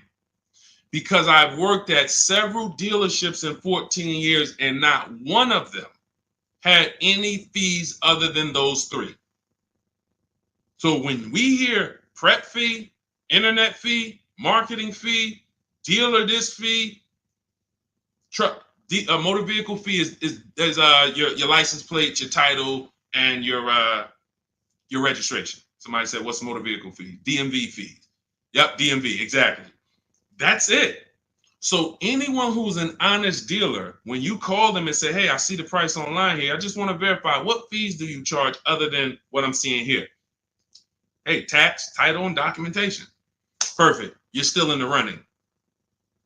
Once they tell you, oh, well, we got to, if you read the fine print, you see we charge everyone $1,800, but what we do is we add a warranty in-house. Okay, no problem. That's okay. Let me make a note of that, because that doesn't eliminate them.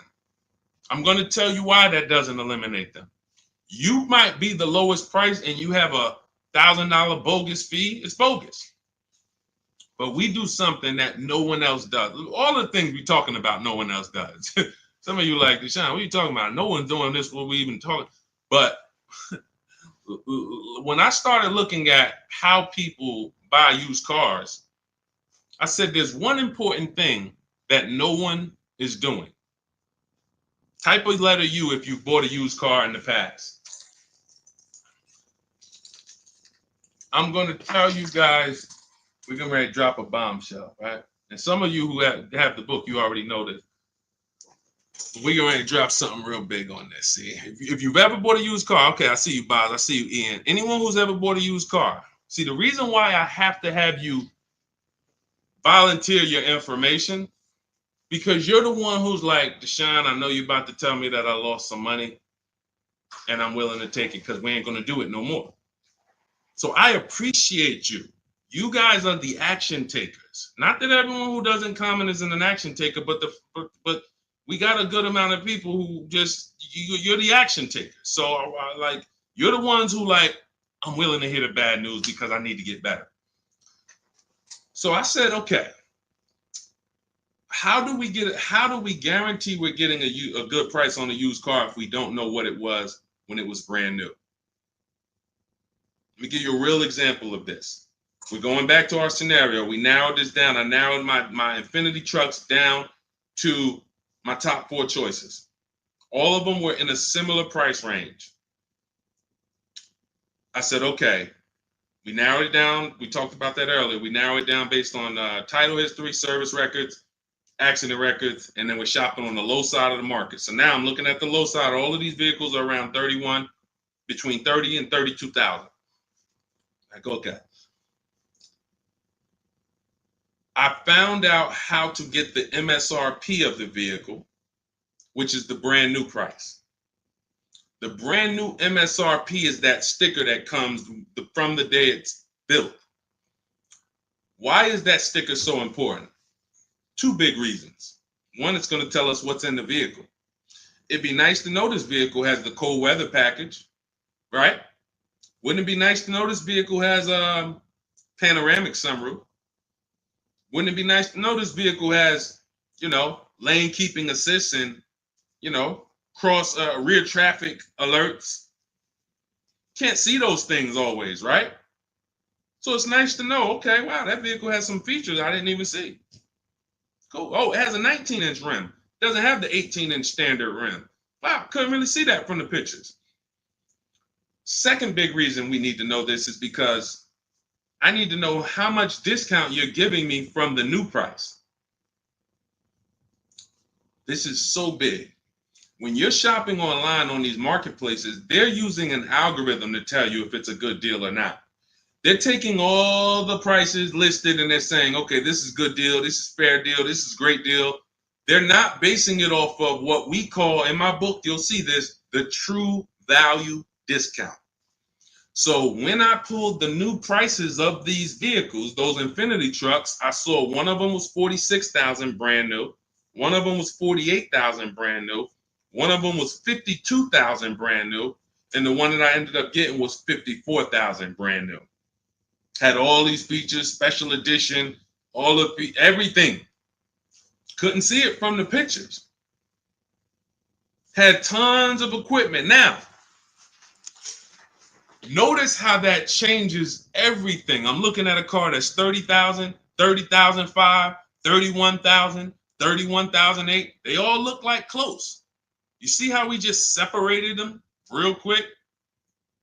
Like all of this. And see, what happens is when you're not getting the true value discount, which is based on the new price, how much discount? You're picking the wrong vehicles. You're picking a vehicle, oh, well, he's 1,000 less, so let's go with him.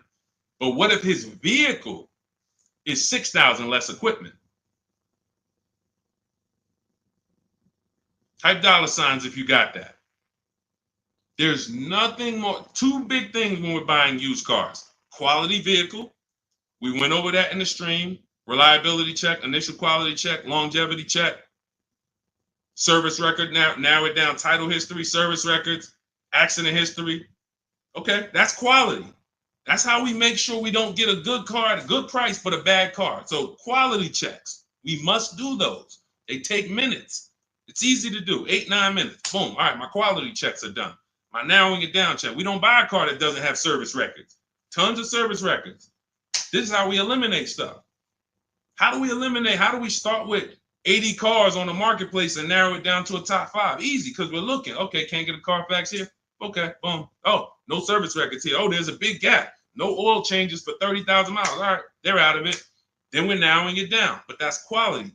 When we get to price on used cars, we are verifying it. We have to assess the market, look at the low side, narrowing it down to our top 5 on the low side of the price range. And then once we look at the prices, we need to get the new price.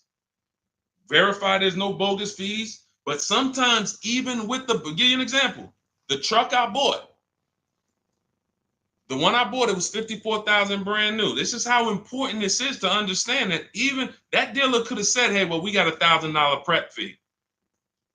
No other dealer had it. But when I take the brand new price of it, when I divide, and I have a calculator in my book that does this for you. You literally type in the asking price, 31.8, divide that into the new price, which was 54.5. We can see we're paying 58% of what the new car price was. 3-year-old vehicle had 26,000 miles at the time. I got a 42% discount. That's how we're judging it. That's how we're judging it. See, because all the other Infiniti trucks, if I'd have took the one that was 30, let's say I took the one that was 46,000 brand new, divided that into 50, into their asking price, let's say it was 30. Okay, wait, hold on. 52,000, no, asking price divided into MSRP, which is 46, 65. That's only a 35% discount. That's only a 35% discount. See, this is the true value discount. This is something that's proprietary to Car From Home. We created this stuff. We didn't go and learn this. I didn't learn this from people. We brought this to the market. No one does these things. But now when we're looking at these cars that look seemingly similar asking price, once we know the new price, I could tell, okay, you're offering me a 35% discount from the new price. You're offering me 37%. The one I got offered me 42%. That's the biggest discount. Doesn't matter what the dealer's at. Oh, I don't want to negotiate. Or, hey, I got this fee. It's all about the true value discount, which is the discount from when it was new. And no man, I'm going to tell you, none of these marketplaces are going to do that. I'm going to tell you why they're not going to do it. They get paid to sell cars. Shout out to the people running the lights up, tapping the screen. Every time you hear something you like, just double tap the screen. Man, we killing it over here, man. Killing it. This is your money. This is your money. I can't care more about your money than you. If you care about your money, you're locked in. You're locked in. All I want is people writing me, sending me pictures, sending me emails. Deshone, man, look at this car. Look at what I paid for. I got 5 offers. This is what I chose. I had to drive an hour and a half to pick it up. I love those. Those emails make my day. Those emails make my day. All I want is more money in your family's household that you didn't have to spend. If other people are paying $700 a month to drive a car, I want you driving it for $500. If other people are getting a $2,000 discount, that's the average market value. I want you getting a $7,000 discount. That's it. I don't care about anything else. That's it. So everything we teach, I told you at the beginning of the stream, if you don't want to remember this, and you're like, Deshone, man, just give me the blueprint, because we're gonna go over a lot. We didn't even really go into leasing versus buying today. Like we haven't even, like, leasing versus buying. Those of you who are not keeping your cars 8 years, you're losing thousands and thousands of dollars not leasing. You're losing in depreciation and resale value. And, we have to take an entire segment and go over you were taught that. That wasn't a decision you made. Or you chose a bad lease. You knew you drove 15,000 miles a year, but you got 10,000. I've had people say that. Yeah, I knew I needed like 18, but I got 12. I said, if I go over, I'll just buy the car. Terrible. Terrible. Who taught you that? Who told you to buy a car that you went over miles on? When you lease, they give you what's called a residual value. That's what you could buy the car for at the end. That residual value is usually not a good price. In most cases, that's not a good price. That's a price that you could get a used car for, a better used car, lower miles, comparable car for less than that. But every now and then, the residual value is market value, and it's like, all right, I'll buy it.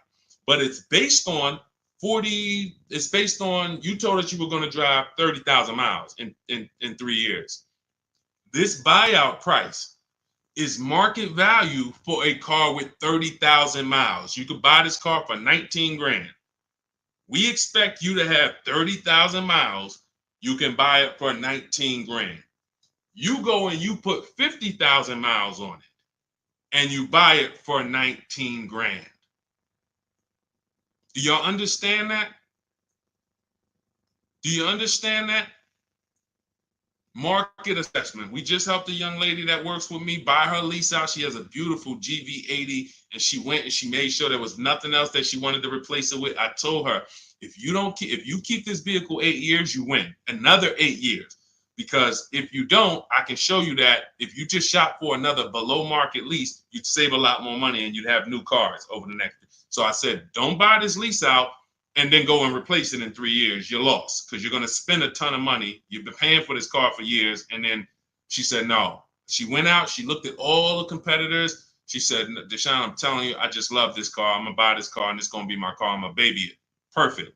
But I said, listen, one more thing you must do. I need you to go on the marketplaces. I need you to put in the specs of what comparable cars to yours are actually listed for. We can't see what they're selling for because it's not like houses. We don't have comps. But I need you to see what they're listed for because you cannot overpay for your own lease. She did it. She came back. She said all the cars that are listed for my buyout, I think her buyout was like 31,000. Every other GV80 was like, with comparable miles, was like 35, 30. So she was on the low side of it. She was on the low side of the market. I said, perfect. That's all. You're good. That's what matters.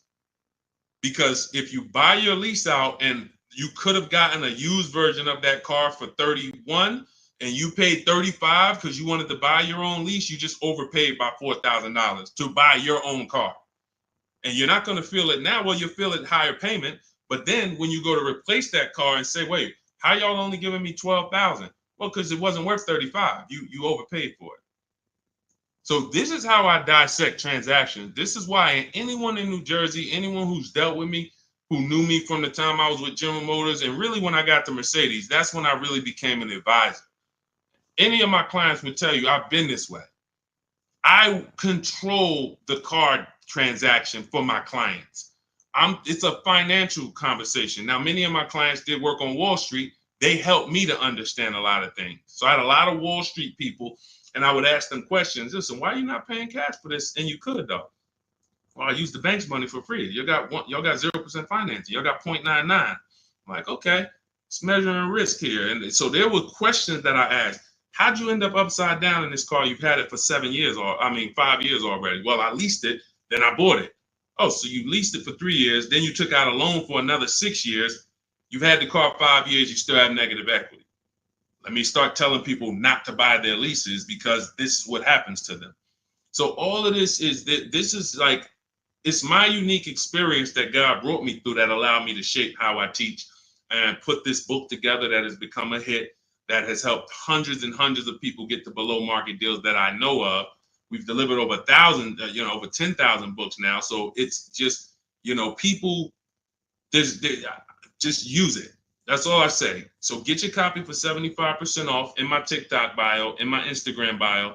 You won't pay the normal $97 price as long as you get there before the 30-minute timer hits 0. Click the picture of me, Instagram and TikTok. You'll see a website there. And then on YouTube and on Facebook, you guys have a comment check the comment section for your link for 75% off. But just get it. All I want to do is see people win. Our miles in the value calculator. We always shop our leases with 12,000 miles per year. Always 12,000 miles per year, because that's how we base it. Everything we do when we're judging a lease deal, Armchair, we're judging it based on the 1% rule, which is older than, I don't know when it was invented, but it was certainly around when I got into the car business. So The 1% lease rule was for super savvy people. Lease people who just like, if you can get a lease payment, no money down, that's 1% of the MSRP or less, you stole the car. Now, some people might say, oh, Deshone, that sounds pretty crazy. Well, we do this all day long. Ansley, $554 a month, vehicles $58,000. You divide the monthly payment into the MSRP, and you can see. Zafrina, $579 a month, MSRP was $65,950. That's a 0.88% lease. No money down. You cannot buy your way to a 1% lease. You can't say I used to get people that would DM me, yeah, Deshone, you know, I'm at like 1.1 and all I put down was my taxes. No, you're not. You're not at 1.1. No money down. Your first month's payment only. My first month's lease payment is all we're factoring in when we're getting these offers. First month's lease payment divided into the MSRP, 12,000 miles per year. Shopping my best offers. That's how you judge a 1% lease deal. Teddy, $73,000 BMW, $856 a month. That's a 1.16% lease deal. So all of these are, let's see. Okay, that's a Honda. Okay. Now, how does you don't get to a 1% deal by just negotiating? You need a great lease program. So we have a formula for overpaying for a lease. Overpaying for a lease is over 1.5%. You're paying too much money for a vehicle that you're giving back. Too much money. When you add up all the payments, oh yeah, absolutely. We lease with no money down. That's all we do, Antonio. When you add up all the payments, you'll see I paid $24,000 over 3 years for a vehicle that MSRP was 40. I paid like 65% of the vehicle in 3 years. You overpaid for the lease. So that's why one of the reasons Dave Ramsey doesn't understand leases, because he probably looks at commercials and says, wow, you're paying all that. You're paying more than the natural depreciation of the vehicle. Yeah, at those numbers, you are. That's why we don't judge those deals. So yeah, we're doing everything we're shopping off of is based on the 1% rule. Which is a steal. Anything under 1%, you stole the vehicle. Like great value, but you need a great lease program to get there and big discounts. So we're going to using our process, using what you'll learn in the book, using what you learned in this stream, you can get multiple offers and get big discounts. But if they don't have a lease program that has a good residual, a good money factor, rebates, then you're going to fall somewhere in between 1.2, 1.5. The closer to 1.5 after you get all your offers, you must get 5 offers. You can't walk into an 80% dealer and they give you a 1.5% lease and you're like, well, I guess this is the best. No, once we get 5 offers, we can see, okay, clearly this best offer is 1.4. But we have other higher offers, 1.6, 1.7. So when you get your offers the right way, it's going to shock you how these dealers been ripping you off, because you're going to see these same dealers you've been buying from, their offers are going to be $100 more a month than these other offers, $200 more a month, $300 more per month. That's okay. 80%, let the 80% be who they are. Don't try to change them. Focus on the 20%. But now, if your best offers is 1.4, then that means the lease program is not that aggressive. It's decent. It's decent. Because anything under 1.5, good value. No money down. But when you're talking about 1.1, 0.88, these are vehicles that have big rebates, great residual values, lots of support from the manufacturer to move these vehicles, and you're getting a big discount from whoever the winning dealer was, the 20% dealer. That's the big difference. So that's how we judge leases. That's how we judge leases. But we shop with 12, and then let's say we drive 18,000 miles or 25,000 miles. We always shop our offers with 12, and then once we identify the winning dealer, that's who we adjust. We say, hey, okay, can you show me what it would be for 25,000 miles per year instead of the 12? 18,000 instead of the 12. That's what Jen did. Because some people are losing pennies. They're losing pennies. They're losing dollars to try to save pennies. Jen, she drove 18,000 miles per year. She shopped a Honda CRV hybrid, very hot vehicle. This vehicle's been very hot since the pandemic. $39,000 vehicle. She shopped her best offer. She got $512 a month, no money down, which was a 1.3% lease. $39,000. So she drives 18,000 miles. She adjusted it to 18,000. The price went from $512 to $563. She can drive as much as she wants, enjoy her lease, not have to worry about foolish penalties that would have been her fault. That's what I say. If you didn't get enough lease mileage, it was your fault. To save $40, you got a lease that's going to penalize you for the mileage you drove for no reason. That just does it. These are very bad decisions when people get leases, getting less miles than they actually need. So literally, she went from 512, 18,000 miles up to 563. She's driving, and it's just, this is how you want to structure your leases so that you enjoy your leases. And we have people who lease 25,000 miles a year. There's leases that go up to 30,000 miles per year. The key is, if you're not keeping your cars 8 years, you should be leasing. It's not even a question. These pennies, people are paying cents on the dollar to drive new cars. A $500 payment on a used car, that's a $25,000 car. You can't compare that to driving $40,000 cars for the same payments and all of that. Oh, we just can't. All right. So I think we went deep today. Shout out to everyone who checked in. If you just jumped on, you missed a good show. We got the replay on Facebook. We got the replay on YouTube. But everything we learned today is out of my new digital book. There's nothing that I freestyled except the part for Facebook Marketplace. That's the part that I did. That's my unique strategy. It's not in my book. When we're buying private cars, we put that to the side, that buying from an owner. But everything else is out of the new digital book, Cars from Home, 7 Steps to Saving Time, Money, and Avoiding Dealership. That's going to teach you how to get below market leases, below market purchases, below market used cars, every high mileage driving technique that you need to take into account. And you do it from home. The bank bidding war, making banks bid for your business, doing it the right way, all 3 rounds. All of that is done from home, 90 minutes, 2 hours. You're going to have people fighting for your business. It's hard not to save money when tons of people are fighting for your business versus you going into a dealer and begging, fighting. Come on, take another $1,000 off. Come on. So you can get your copy for 75% off. It's normally $97. And it's worth every penny of $97. It will say this will be the most, I'd say top 3 most valuable books you've ever bought. Guaranteed. I don't care what other books I got a lot of books in my library. I cannot tell you a lot of them that have made me money and saved me money. Couple. Tony Robbins' book on money. Yeah.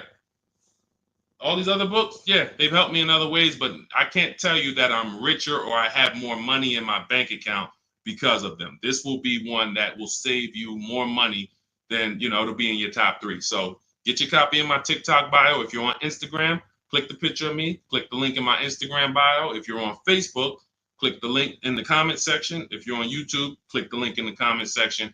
Get your 75% off. Get there before the 30-minute timer runs out. And make sure you send me your success stories. Every time you get your cars, I want to hear about it. DM me. I love to see people winning when it comes to these strategies. And I say armchair, I already got it. Shout out to you. Use it, win, share it with family. I don't care. I'm not even off that. 60 million people buy cars. We got 10,000 books in the market. Like, if you could share it, I don't care. I'm not on don't share the book. Look, at the end of the day, they don't know me. One day we'll have software out and people will know Cars from Home, and then everyone will use it and it'll be software that everyone can use. But for now, we got to save our people. People are getting once you get your first car using Cars from Home, if anyone even shows you what they're paying, if you're willing to look at your neighbor's deal and say, oh man, you're going to be like me. You're going to be like me. You're going to not want to tell them because you don't want to make somebody feel bad, but you're going to be like, well, next time, just use this book, man. I'm going to send you this link. This guy, he created this whole thing. He used to be in the car business. Just use this next time. Just use this. It's blood. It's blood in the street out here, man. Car dealers making more money than they've ever made. And all they want you to do is just keep shopping the same way. Don't unlearn that. So that's why a huge part of what we do over here is you got to unlearn. You got to unlearn. If you're not willing to let go of what you've been programmed to do, you can't win. But if you're willing to unlearn that was the way they programmed you to shop because it was for their benefit. Once you unlearn that, oh, we could win all day. We'll be winning for the rest of our lives with cars. All right. So shout out to the new followers. Shout out to everybody. Could everyone hit the like button before you jump off? It does matter for the algorithm, so more people can find the replays. Just hit that like button. If you're on YouTube, share with a friend. We appreciate you. I'll see y'all in the next stream. You already know.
$91,000 So start typing your questions.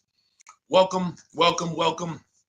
It is my pleasure. It is my pleasure to welcome everyone to Car Shopping Questions and Answers. I'm your host, Deshone the Auto Advisor. All we focus on doing here is making sure you have the online strategies necessary to get better car deals than everyone is getting out here. You may hear people saying there's no deals. There's tons of deals. When you know how to shop and know how to make deals compete, like we're about to be telling you how to do it, you're going to get deals much easier than you ever got them before. And you'll be wondering wondering why you weren't shopping like this in the beginning. So we had our first question coming from TikTok. I want everybody to start typing your questions, and we'll get through as many as we can. But if this is your first time on the live with me, I want you to type the number 1. Welcome to the first time people. If you've never been on a live with us before, we appreciate it. We don't waste time here. We get right to the business. Okay. So somebody asked, is it okay to buy a car with 91,000 miles? It's a 2021 Nissan Altima. First thing you want to do is find out if this vehicle is a good car, even with the mileage or without.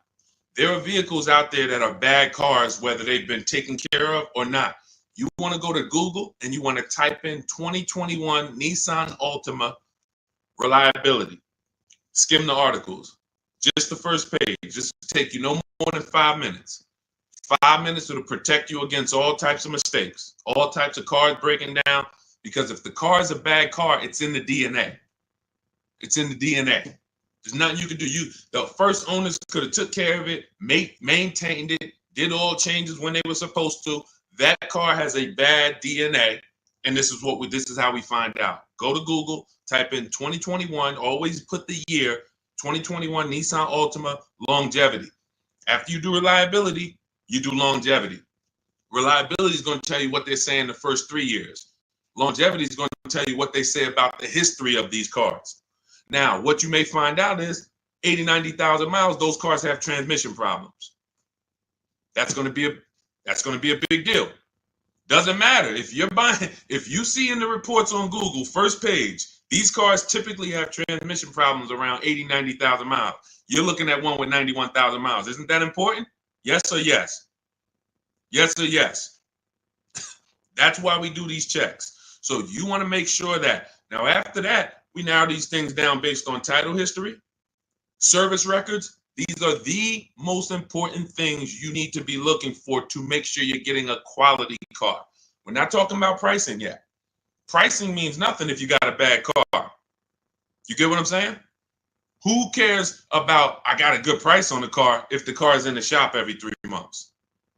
Who cares, I got a great price on this car. I paid less than everybody. It was a below market price, but it's breaking down on me every 6 months.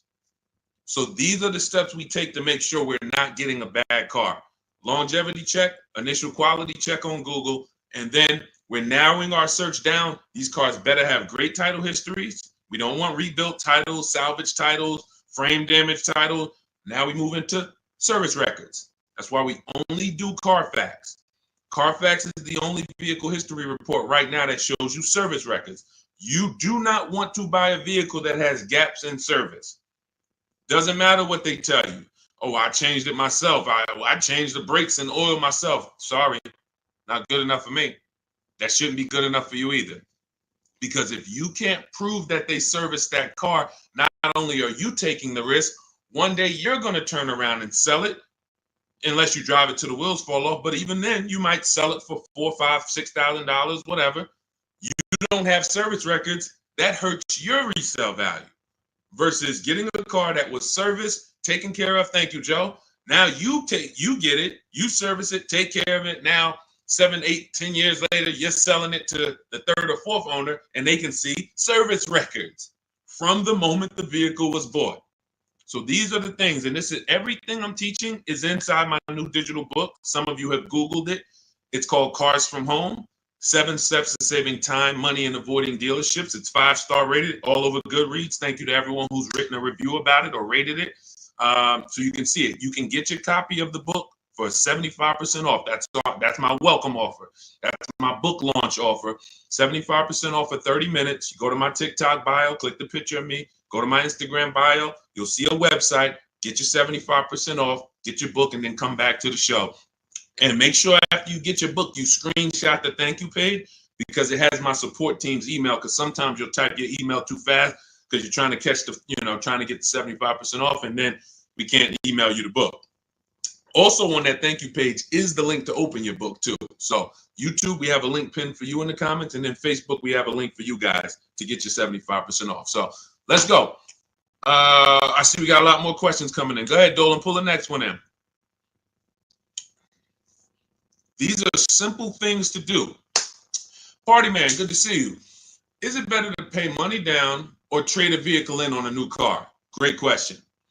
Party man asks, is it better to put money down or to trade a vehicle in for a new car? Now, there's a curse word he just used. Some of you, if you've been on the stream before, you know the curse word. What's the curse word? Let me see if anybody on here, he just used the word that we don't use. And I want you, big part of unlearning is learning to is unlearning what they've taught you to do. The car business has taught you to do. There's a word we don't use. Yes, thank you, Kenyatta. Trade. I love my people who locked in. I can tell my people who locked in. They either in the book or they on the stream. We don't use the word trade. Good to see you, Mama B. Here's why we don't trade. You don't get anything. All right, let me give you an example. Let's say I want to get rid of this iPhone. Trading it, would I get more money trading it, or would I get more money listing it online to sell it? Selling it or trading it? Which would I get more money for? I want to type in the comments. And some of you who are new to the stream, you got to stay by your keyboard because we're active here. You don't accidentally save $5,000, $6,000, $10,000 on cars. You got to be locked in. So dialogue. Thank you. Sell. Thank you, Mama B. Thank you, Party Man. Thank you, Stephen. See, so that is a basic premise that you now know. Now, what they told us in the past is if we wanted to sell our cars instead of trade them, we had to sell them privately. Facebook Marketplace, we had to let people come through, strange people, they're in our cars. Hey, hey, you mind if I drive this on the highway? All of this stuff. We don't want that. Now there are big companies that cut checks on the spot. CarMax. In my book, I teach you how to do something called the equity assessment. This is one of the most important things you have to learn about separating your transactions, which is I'm not going to buy a car from the same person who buys my car because we're bidding this out. So anyway, it's called the equity assessment. There's 6 companies that we get bids from. It takes us 20 minutes. They are CarMax, Driveway, Carvana. Open your notepad so you know this. If you're trying to keep notes, this is where you want to make sure you're jotting this stuff down. These are all thousands of dollars Somebody who was going to go trade their car into the dealership and the dealership was going to give them $13,000, you're going to do the equity assessment and you're going to get $16,000. But you got to lock in. CarMax, Driveway, Kelly's Blue Book Instant Cash Offer, Carvana, and AutoNation. So Driveway, Carvana, CarMax, Kelly's Blue Book Instant Cash Offer, AutoNation, and Car Gurus. Thank you, Car Gurus. That's 6 offers. This is the only way you want to get offers on your car, because once you get those offers, these are bidders. These are people who they're fighting like tooth and nail to buy cars. That's how you separate your transaction, because when you trade, what you're doing is you're letting the dealer already has, let's say this is the car you're buying. This is the car you're buying. This is your trade-in. There's wiggle room in both of these. Car you're buying, it might have 5-6 grand of wiggle room. Car you're trying to sell or trade, maybe they offer you 12, but they know that they could really pay you 14, but they're going to start out at 12. So they got $2,000 over here, 14 over here. Not to mention that another buyer, their best offer might be, all right, we could only pay 14 for this car. Carvana might say we could pay 16 for it. So one dealer's best offer may not necessarily be CarMax's best offer or Carvana's best offer. This is why we separate these. We don't want people mixing our money. Then you have to fight and try to, am I getting the most for your trade? So here's what I tell you. And the down payment is a separate thing. Here's what everybody needs to know about down payments. I want you to understand this. The only purpose for a down payment is to lower your monthly payment. It's not to get you a deal. What's up, EJ? Good to see you. What's up, Keith Weidman? Good to see you. It's not to get you a deal. A down payment, we can't, unfortunately, most people, you guys know, I'm the bad news first person. Welcome to the first time people. You're going to understand. Deshone is the person who gives us the bad news first, because if he doesn't give us the bad news, we're going to think we're doing okay, and we're just going to mosey on and keep doing what we've been doing. I have to give you the bad news of how much money you've lost by not selling your cars to companies by trading them. I have to give you the bad news of how much money you've lost by not understanding leasing. I have to give you the bad news of how much money you've lost by not getting banks to bid for your loan instead of just giving the dealer the loan. I got to give you the bad news first, but I don't leave you there. I give you the new strategy. I give you the new way to do it. So when it comes to down payments, you most likely go in and say, man, if I could get my car payment to where I want it at, I think I got a deal. Now, if somebody offers you a car for $30,000, but it's only worth $28,000, but you paid $30,000 for it, but you didn't have to do any money down, was that a deal? I'm going to let you buy this car for $30,000. You could have got it somewhere else for $28,000, but I'm going to sell it to you for $30,000, but no money down. Is that a deal? No or no? So you need to know you have a deal before you have a down payment. Watch this. I'm going to shock you even more. Down payment has nothing, the deal has nothing to do with your down payment. And secondly, whether you could afford the vehicle or not has nothing to do with if you got a deal. Let's go deeper on that. Let's say we all of us, we're in a Bentley dealership, right? Everybody, we're all in a Bentley dealership. We're looking at a $200,000 brand new Bentley, never been driven before. It's right on the showroom floor. They say, hey, good news. Today we got to liquidate. We're going completely out of business. We're out of business. I'm going to give you this Bentley for half price, $100,000. But I need you to come up with 50 grand. Is that a deal? Is that a deal? Look, brand new Bentley, $200,000 on the sticker. They say, oh, we're going out of business. We got to get rid of this. I give it to you for 100 grand, but I need you to come up with 50 grand up front. Is that a deal? Thank you, Jewel. She's like, yes, absolutely. Now look, can we afford it? No. See, and somebody said no, because you're basing that off of your affordability. That's where I'm trying to get you to understand. You're affording the car has nothing to do with if it's a deal or not. The deal is, am I getting a below market price? Is this dealer selling me this used car lower than any other Honda Civic that I could have found? Is this dealer selling me this Ford Explorer lower than any other Ford Explorer? Is this a below market deal? Doesn't have anything to do with down payment. Down payment is just, all right, I'm going to get a loan and I want my payment to be a certain place. See, they and look, I'm a former car salesman. I'm only talking about the wolves. 80% of the people I work with, 80% of the dealers was wolves. 80% of car salesmen in this industry are wolves. That means they will put you in whatever deal makes them money, and you're second. The 20% though are the good people. You don't want to, what they do to you is make you think that if I get your payment to where you want it at, you should be happy. You got a deal. What I'm telling you is now, what's your action steps from now on? You're going to separate your who you buy your car from who you sell your old car to. And you're going to separate where you get your loan from who you buy your car from. These are three separate transactions. So what you just said, Party Man, to wrap up your question, you're asking, and you didn't realize this, you're asking about three transactions. You say, is it better to put money down or trade in a vehicle? Money down, that's between you and your bank. That's between you and who you're getting your loan from. You and the credit union who's giving you the loan. Hey, I found this car over here. They're selling me this car at a great price. I already made sure of it. I shop competitors. I use what Deshone teaches. I got 5 offers. I saw a lot of options. That car is a great price. Boom. Now, let me go get my loan. Car dealers, credit unions, banks.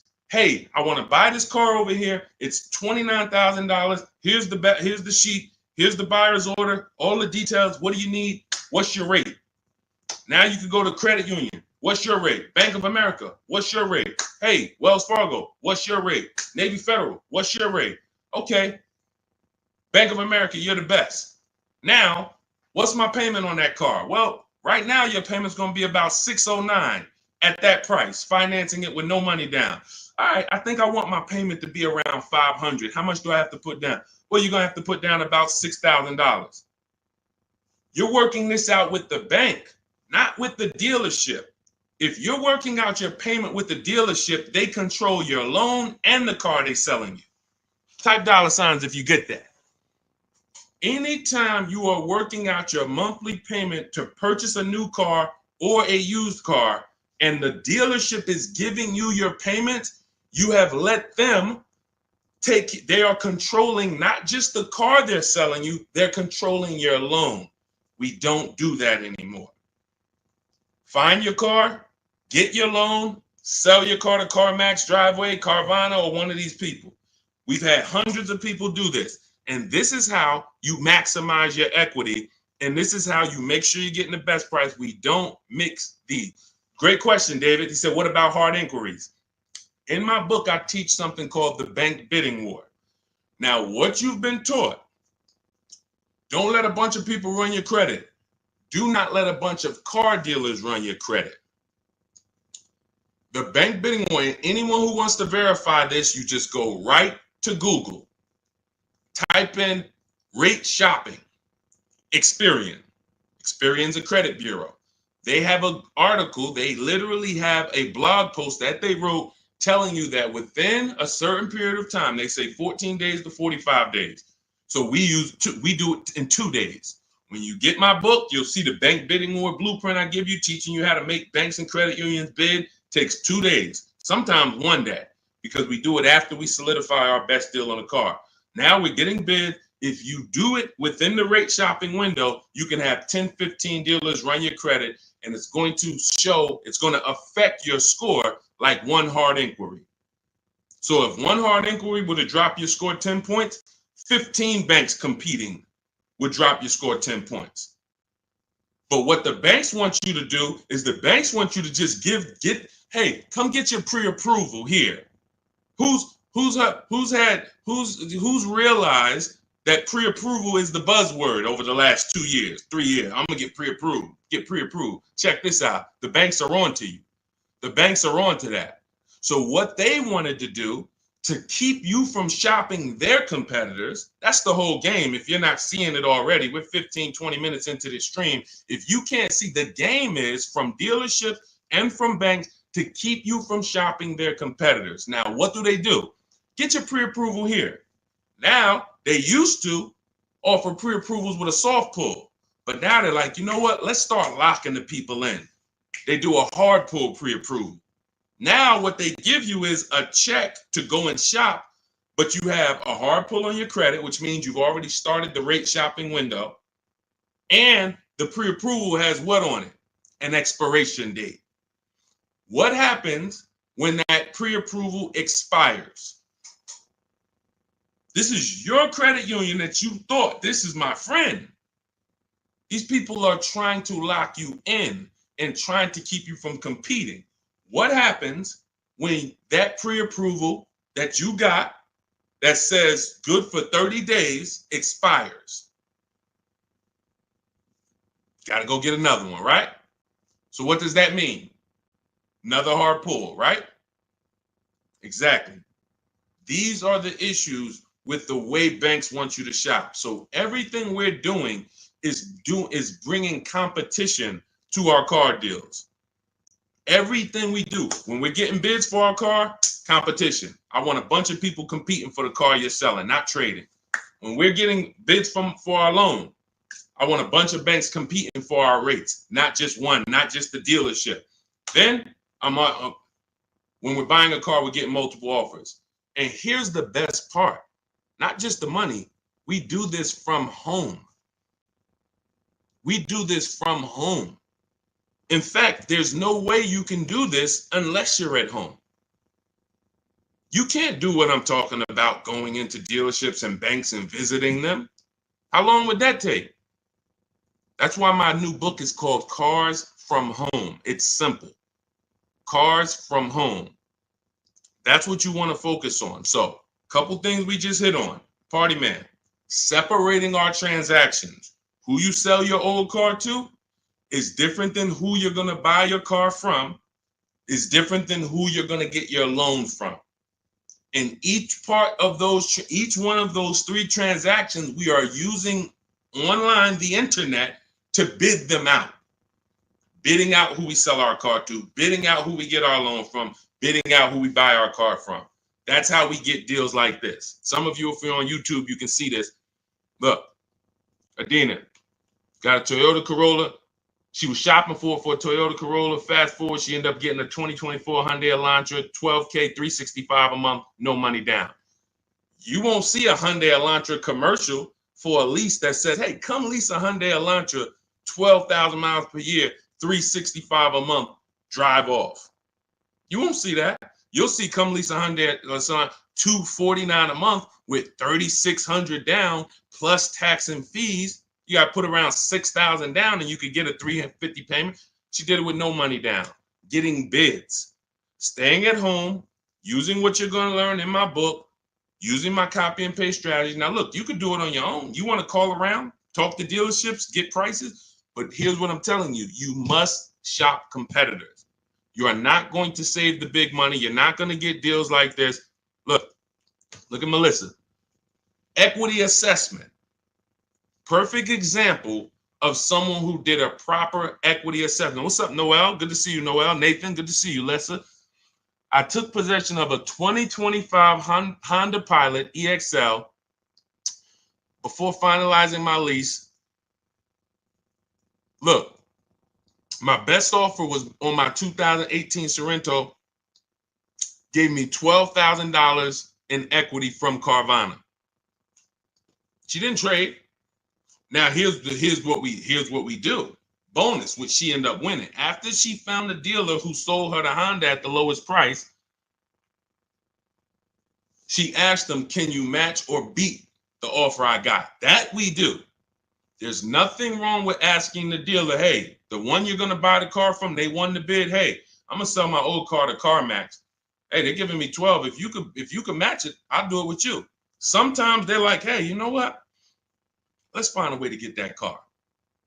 And then most times it's not going to work that way. They're going to be like, "Man, I can't pay you that. I can't pay you what Carvana's paying. I can't pay you what they're paying."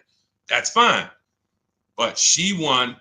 The dealer said, "All right, I'll match it." Gave her the $12,000 that Carvana was offering, and it was just like, this is what you do. This is how you do it. Separating your transactions, getting bids. All right. Let's go. Keep typing your questions in. We'll get to as many as we can. But one thing y'all got to know about us, we don't do quick answers here. This is car buying. So I'll try to get through as many as we can. But, we got to go deep on some of these. Go ahead, Dolan. Pull the next one in. What's up, Yessie? Good to see you. Flo, what's up, Mitchell? Kenyatta, good to see you. Do previous book buyers get an update? Everybody who gets a book gets an update every time I update the book. And I've updated the book probably 5 times since I wrote it, because we get new websites that come in. We get websites that go out of business. I update the scripts. In my book, I have copy and paste scripts. We don't talk to dealers. Who doesn't like talking to dealers? Who does not like talking to car salesmen? Let me say, I might have a bunch of people on here who love it. Deshaun, I love talking to car salesmen. It's my thing. I get a thrill out of it. We get people. Listen, when I was in the dealership, it was people every now and then. They'd like popping in the dealership. Every 3 weeks, they're back. "Hey, let's talk again." It's like, what? You like this? The people like that. All right. For those of you, Clarissa, I see you. Mrs. Dixon, I see you. Kanisha, I see you. If you don't like talking to car salesmen, type me. Let us know. Look, somebody said, "I hate it." Look, Valerie, hate it. These are my entire system in Cars from Home, my book, in what I'm teaching you here, does not require talking to car salesmen about numbers ever. Ever. You are either going to be emailing them or you are going to be talking to a manager. The only time we are talking to car salesmen is when we are there for our test drive. And even in my book, I teach you how to properly schedule a test drive so that you don't get the worst car salesman. Who's ever had a salesman that they talk to on the phone? "Hey, I'm coming to drive a Toyota Camry, the XLE. You got one?" "Yeah, yeah." You got the wrong dude. No professional says boss. I'm just telling you. I know this. I know this industry. If you get a dude like, "Yeah, boss, I got you," wrong dude. In my book, I find out, schedule it with him. And some of you know, they're laughing because you know I'm right. Very hard to get great service from a guy who calls you boss. Females are like, "Yeah, man, I'm guy calling me boss. I'm a woman." It doesn't matter. You don't call anyone boss. My name is this. So anyway,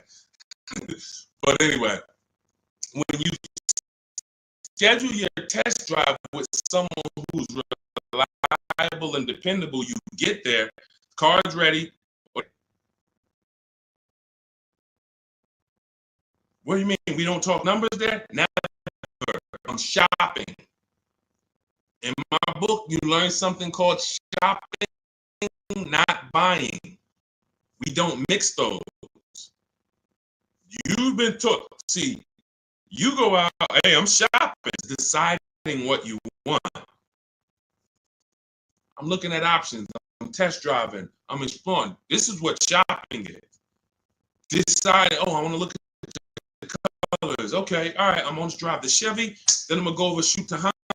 All right, I'm going to see which one I like better. Since I'm about to make a decision, some of you more. Hey, I'm going to take the time and look at the product, considering that all of these companies are trying to sell me a car. Let me at least go explore it. That's shopping. Buying is different. Buying is, I've decided what I want. Now let me get offers. Now let me get my best price. The process for us for buying is 90 minutes. Online, used cars, everything we teach you in Cars from Home, everything you're going to learn in any of my videos is about a 90-minute process. We are not doing the things that take time. We're not in dealership. You never saw me make a video and say, well, after you've been at the dealership for your 6 hours, this is what you do. You get up and walk away and tell them, hey, you guys are wasting my time. Get up and walk, and you will never hear me say that because I don't do that. All of my cars, I've had 6 leases, probably 4 cars I bought in my adult life. The last 4 of them have been from my house because that's where your leverage is. Your control, your ability to make dealers bid is all from your home. That's where the control is. The minute you step into a dealer and you start talking numbers, you could be talking to an 80% dealer. Doesn't matter how much you negotiate, they're not going below a certain price. That's why everything we teach is the Cars from Home mindset. And the way you're going to win, you got to unlearn the old way. That's why I represent this brand.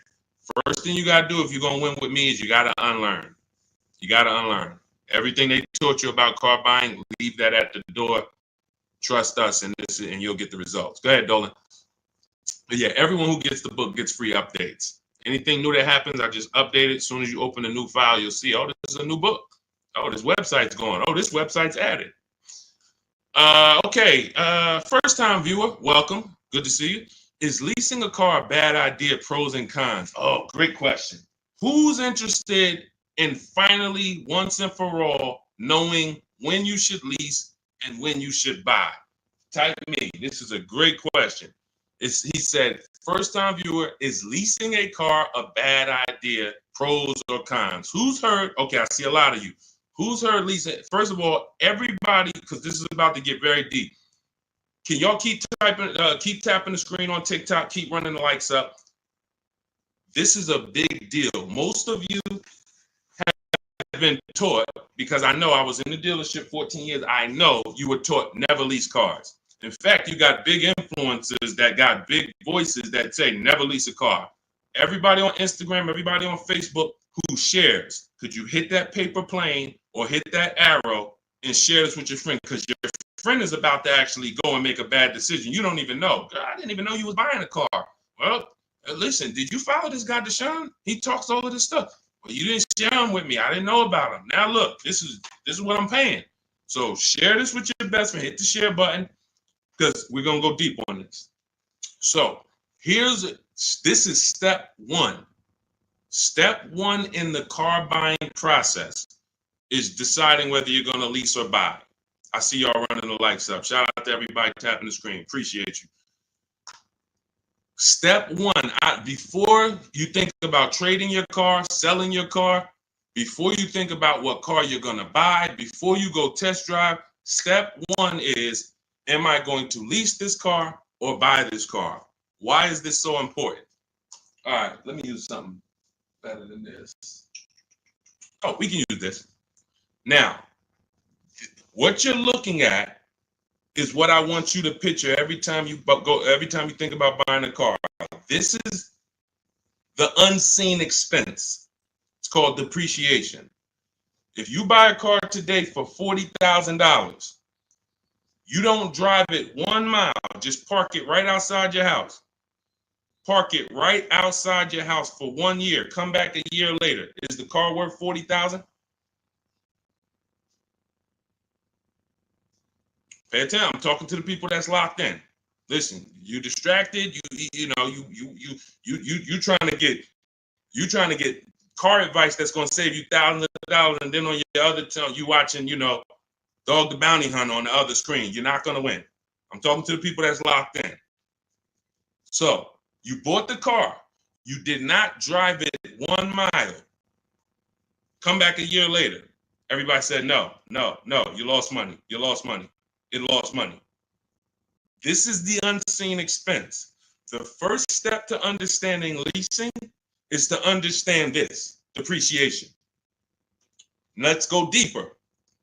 You buy the car for 40, drive it 12,000 miles.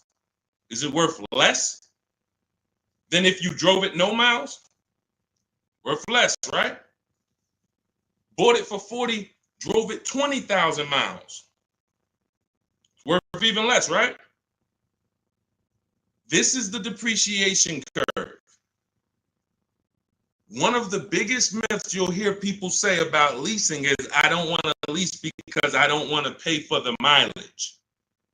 What you just learned in the last 20 seconds is, whether you lease or buy, you pay for the mileage, correct? From now on, this is step one. This is why you cannot get, and I want to be clear here, you cannot get a great deal if you buy a car, but you should have leased. You cannot get a great deal. And I'm going to explain that. Before we wrap, I'm going to wrap with that and showing you why. I don't care how much they sold you the car for, how much discount you got. If you should have leased, but you purchased, you cannot get a good deal. Your deal structure is wrong. You built the house on the wrong foundation. So now, who has a car in their driveway that they've had more than 8 years? I want you to type the number of years you've had the car into the chat. Only if you had it more than 8 years, not 5, not 4, more than 8 years. All right, Miss Dixon, just got my book. You use it. Congratulations. Use it. Way to go. Now, anyone who's had a car more than 8 years, type the number of years you've had the vehicle in your driveway. Okay, 19. I see you, Antonio. Serafina, I see you, 11. Valerie, I see you, 11. Okay, Miss Bells, I see you, 14. Nicole, I see you, 12. Okay, so all of you who had this, your depreciation curve, watch this. It looks like this. It looks like this. See, when you first get your car, you're losing value by the thousands. Every year you're losing thousands. But the longer you keep the car, depreciation looks like this. So some of you right now, you could go sell your car for $5,000, but a year later, a year from now, you can sell the car for $5,000 or $4,800. My dad's about to sell his truck. It's been worth $5,000 for the last 3 years. Well, during COVID, it was worth more. He could have got more for it, but for the last 2 years, that car has been worth about $5,000. Depreciation, he's beat it. How do you beat depreciation? 2 ways. Long-term ownership. In my book, I teach you the first step you're doing is asking yourself how many years you're keeping the car. I'm teaching you the 8-year rule. The 8-year rule says this: if you're not buying a car to keep it for at least 8 years, you should be shopping for a below market lease, not a regular lease, not these leases you see on the commercials. Those are not deals. Deals are not advertised to thousands of people. Deals are when the dealer doesn't want to make the deal, but he's signing it just because I need to sell this car. It's reluctant. Don't send more people in to pay these prices, but here, I'll do this for you. Don't tell anyone else. That's a deal. When you see a commercial, hey, everyone, 10,000 of you, come get this car for this price. That's not a deal. Not advertising this. So let's get back to this now. So now, here's where you are losing. In the 2-year, 3-year, 4-year, those of you who buy your cars, trade them in 3 years, you're losing. You're replacing a depreciating asset and when it's losing the most value. You buy it for 40, 2 years later, it's worth 28. All right, let me get out of this thing. You lost. You buy it for 40, 4 years later, it's worth 16, 18. Oh, let me get out of this. You're supposed to the whole purpose in buying is to get to what I call the reward stage. That's what you saw Jerry said. 8 years he's had the car, paid it off in 6. Now he can keep it. Beat the depreciation. The longer he keeps the car, the less he paid for it over time. Look, Michael, 16 years. You get to the point where this car is now literally not even depreciating. I lose probably $200, $300 a year in depreciation. Some of you like, Deshone, there's no way I'm keeping the car that long. You are the ones who should be shopping for below market leases. Let's make this point. I see you, Delaney, and said I had an Escalade 21 years. Look at your cost per year. Look at your cost per year. I bought a $50,000 Escalade, $60,000 Escalade at the time, however much it was, but I kept it 21 years. How much did that cost me per year? That's the purpose of buying, because you pay more to buy. So now let me show you what below market leases look like to wrap this point up, to show you that there is no comparison. If you are getting regular leases, this is not going to make sense to you. That's why you're going to use my strategies. You're going to get your book in my TikTok bio. Go there. If you went there, you only got 30 minutes to save the 75% off. You won't pay the $97 price. As soon as you visit that website, you see that timer start ticking. You got 30 minutes to get your 75% off and get your book for $24 instead of $97. Now, it's still worth it at $97, but $24 is better.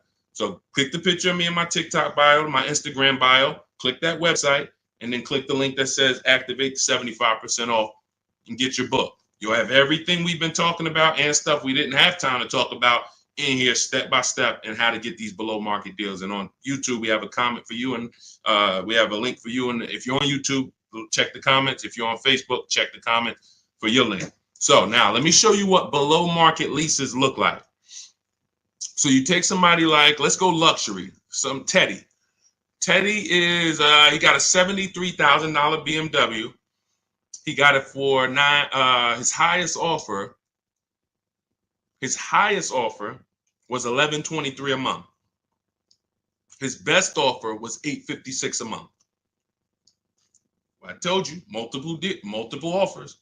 If you're not making dealers bid, you're dealing with the wrong dealers.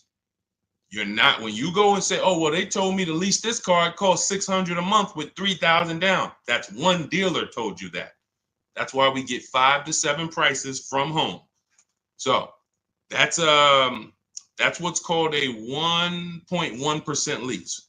Some of you may know the 1% rule with leasing. If you can get a 1%, if your payment is 1% of the MSRP, no money down, just giving them your first payment. No, what about the taxes, Deshone? No money down. First payment only.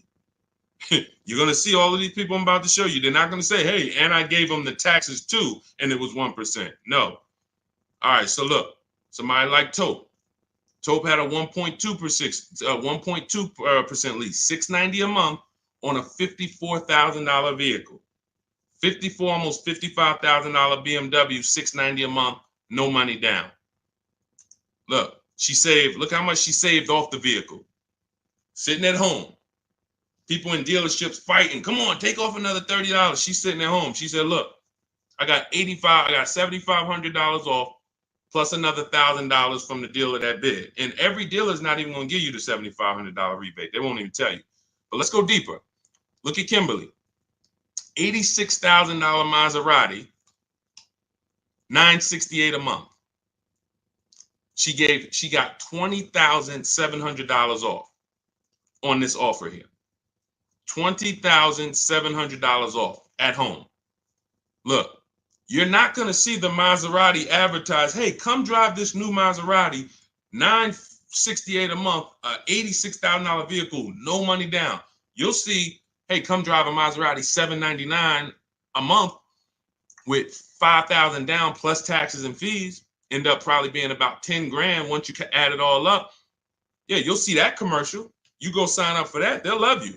Hey, I want the deal from the commercial. Oh, come right in, miss. Oh, Miss Jones, a letter. How are you? Okay, can I call you Miss Jones? Yeah, how fast can I get it ready for you? They love you. Go ask for the deal from the commercial. They love you. Look at Charles. Some of you have this vehicle. Hyundai Palisade, $48,000 vehicle, almost $49,000, $597 a month. No money down. Look, I reached out to 35 Hyundai dealers, and you're like, how do you do that? You might have just jumped on the stream. We do this all online. Takes about 25 minutes to reach out to that many dealers using the stuff in my book, copy and paste scripts. So he had 35 Hyundai dealers, got 10 quotes back. Offers range from 1.2 to 1.6. He said, I never thought I'd be able to afford this car that is almost $50,000, because up until he learned what you just learned, I'm not keeping my cars 8 years. He was buying them. But now that you have the understanding of this and the unseen expense, and you now have a depreciation, whether I buy or lease, I pay for my usage.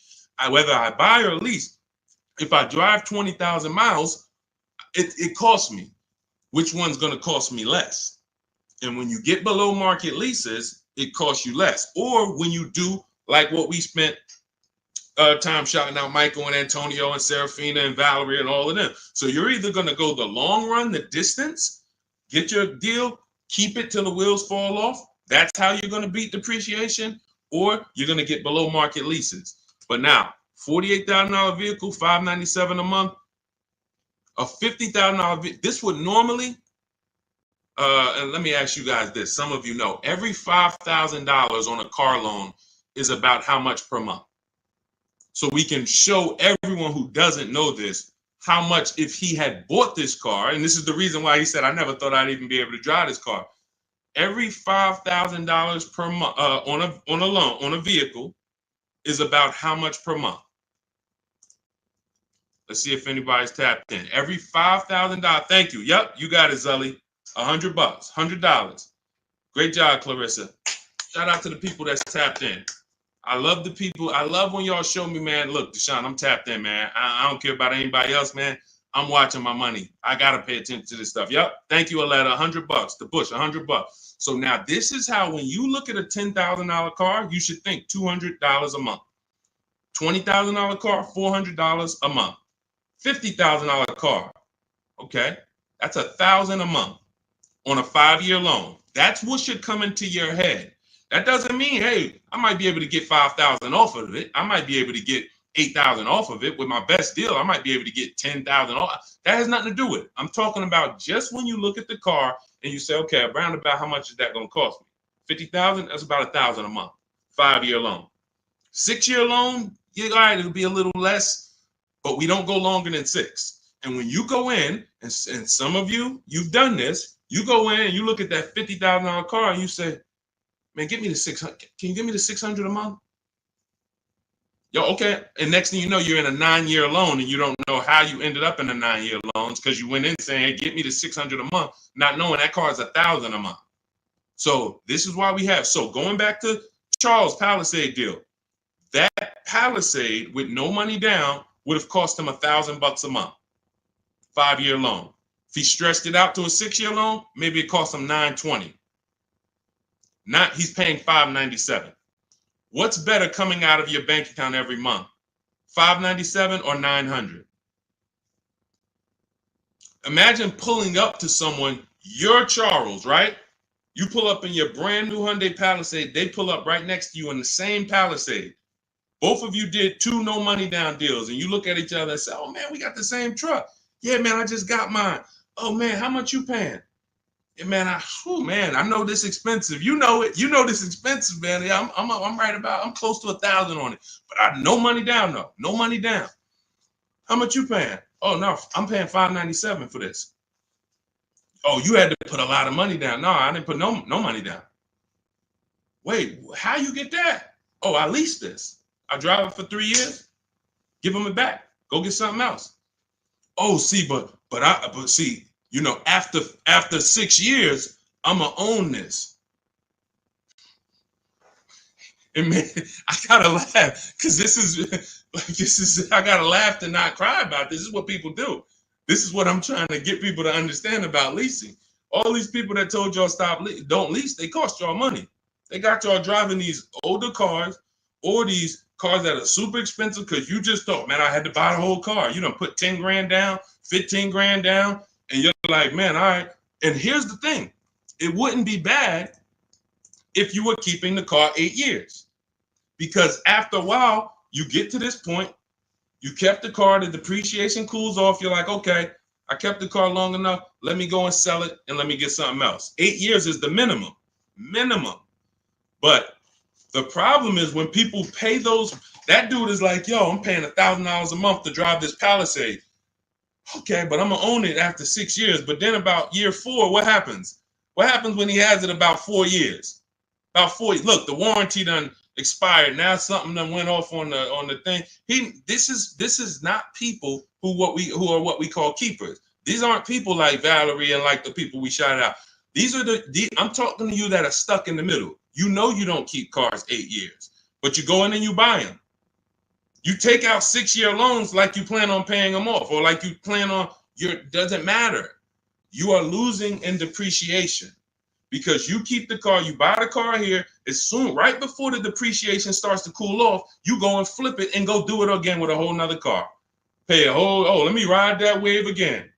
Okay, perfect. Oh, that was no fun. High payment. Let's go get another one. I would get people coming to the Mercedes dealer. Hey, man, Deshone, that's the new one? Oh, okay, I got 2 payments left. Then I'm going to come see you for that. I'm like, man, what are you doing? Okay, let me talk to you. Let me show you. You ever heard about leasing? Let me show you what this is going to look like if you understand what I'm about to break down for you. And they like, oh, wait. So I'm going from a $900 payment. You telling me good deal on this lease, I could be at $500? And what about all the money from my old car? What I do? Oh, man, I'm going to give you that back. You might have 10 grand equity here. You go put that in the bank. Yeah, I used to have to just put that down. What I would do is just whatever my old car was worth, I just put it down on the next car and then roll it and I just kept it moving like that. Nope, not no more. You're not going to keep your money tied up in these depreciating assets. Type dollar signs if you're getting this. You're not going to keep your money tied up in these depreciating assets. Pay attention. Banks don't do it. Banks don't do it. The last thing a bank wants is their money tied up in a depreciating asset that's losing value. So if you're going to keep it long term, tie your money up in it, but then you pay it, I drive this thing till the wheels fall off. Now I'm going to get my money's worth out of this car. But if that's not your goal, you should be shopping for below market leases, paying cents on the dollar, like Charles, like Zafrina, like all of these people who are driving brand new cars that would normally be $600, $700, $800 more, $200, $300 more than what they're paying. Look at Rosalie. Just got a 2024 Infiniti Lux, $60,000 vehicle. Look what she's paying. $592 a month. $592 a month. It's a $60,000 car. $60,000 car, $1,200 a month. Somebody walks in and says, hey, how much that costs? No money down. Man, that's about $1,200. She's paying $597 because her deal is structured right. Leasing versus buying is and look, you add the mileage, Michael. Let me give you an example of somebody, because that was a great question. That's always the next question. Oh, what about the mileage? The worst thing to do is to add, and look, all of this is inside my new digital book. There's a reason it's 5-star rated. Google it. Cars from Home. 7 steps to saving time, money, and avoiding dealerships. Look at all the 5-star ratings. Read the reviews. There's a reason that book's 5 stars, because it's step-by-step on getting below market leases, buying, used cars, everything we've been talking about. If you're like, Deshone, I don't want to remember all of this, get the blueprint. You get there, go to my TikTok bio, get your 75% off. Go to my Instagram bio, click the link, get your 75% off the book. You got the blueprint forever to use every single car deal. You're on Facebook, click the link below, get your book for 75% off. YouTube, get the book for 75% off. Here's an example of how we choose our mileage wisely. This is in step 3. It's deal structure. Look, Jen she leases a $40,000 Honda CR-V hybrid. It would be $800 a month to buy, no money down. She gets her best offer is $512. She gets all the bids from home, $512 a month. Now she says, okay, that's for 12,000 miles per year. I want to go up to 18. After we get our best offer, that's when we go to the dealer, or we email the dealer who sent us the best offer. Hey, congrats, you beat everybody. Can you show me what it is for 18,000 miles per year? Can you show me what it is for 20,000 miles per year? She bumped her payment up. They said, okay, Jen, if you go from 12 to 18, you go from $512 a month to $563 a month. She said, done deal. $40 more, $45 more. I get to drive as much as I need to drive for $45 more per month, instead of me taking 12 like some people do. Oh, Deshone, I'm 7,000 miles over on my lease mileage. What should I do? Why did you take a 12,000 mile a year lease? You know you don't drive 12. To save $40? Now what's going to happen is you go over by 7,000 miles and you're taxed 25 cents per mile. It's going to cost you way more than you would have spent just getting it up front. Part of having a great lease experience is choosing your mileage wisely. We take that very seriously. We don't mess around and we don't do that. And because some people blame the lease, man, I'm not leasing again, man. I leased and I just got all these penalties for the miles. You chose the mileage. You picked the mileage. Don't blame the lease. The lease is an inanimate object. You told them, give me $10,000 a year, knowing you drive 15. Why? To save $40?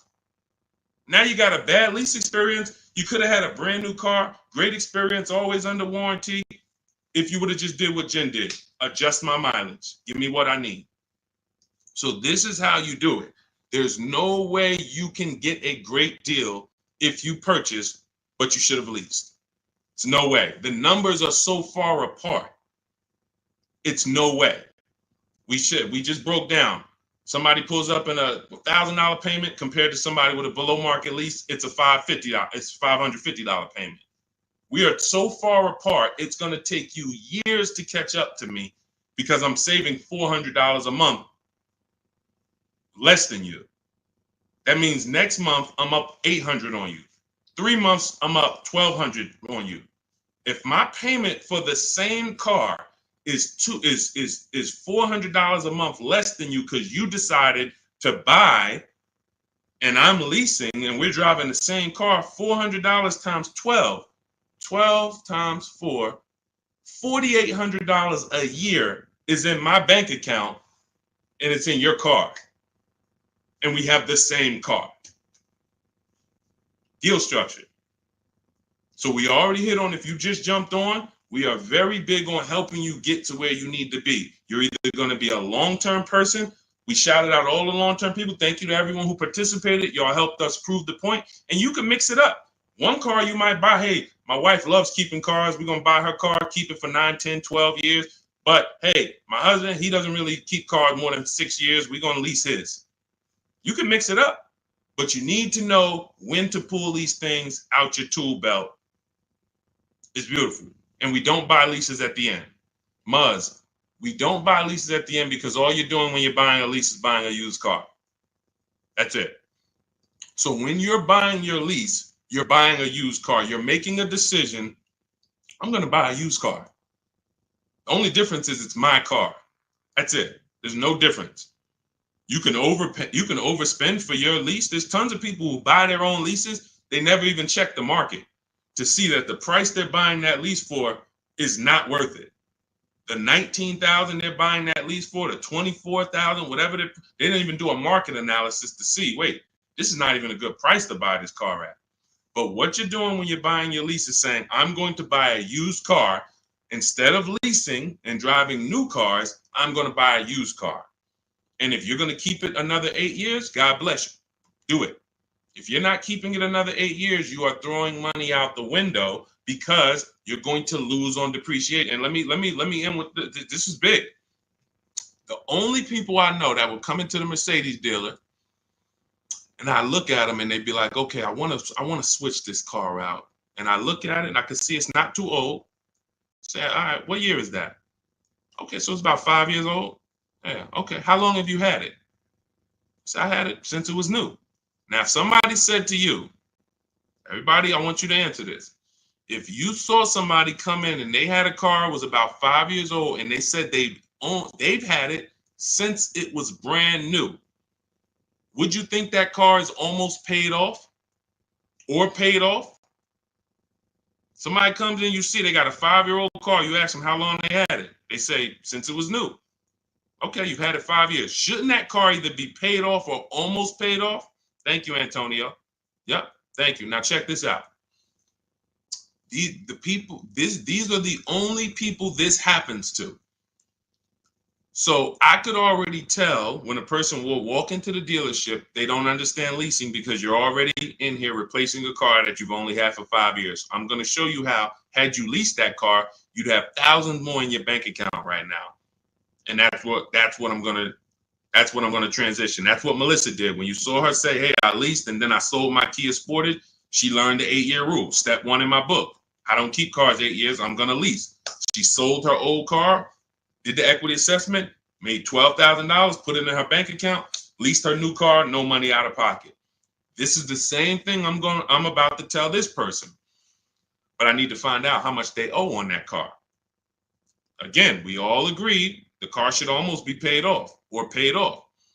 So once we get to the nitty gritty and we're talking numbers, I'm like, okay, so you know how much you owe on this?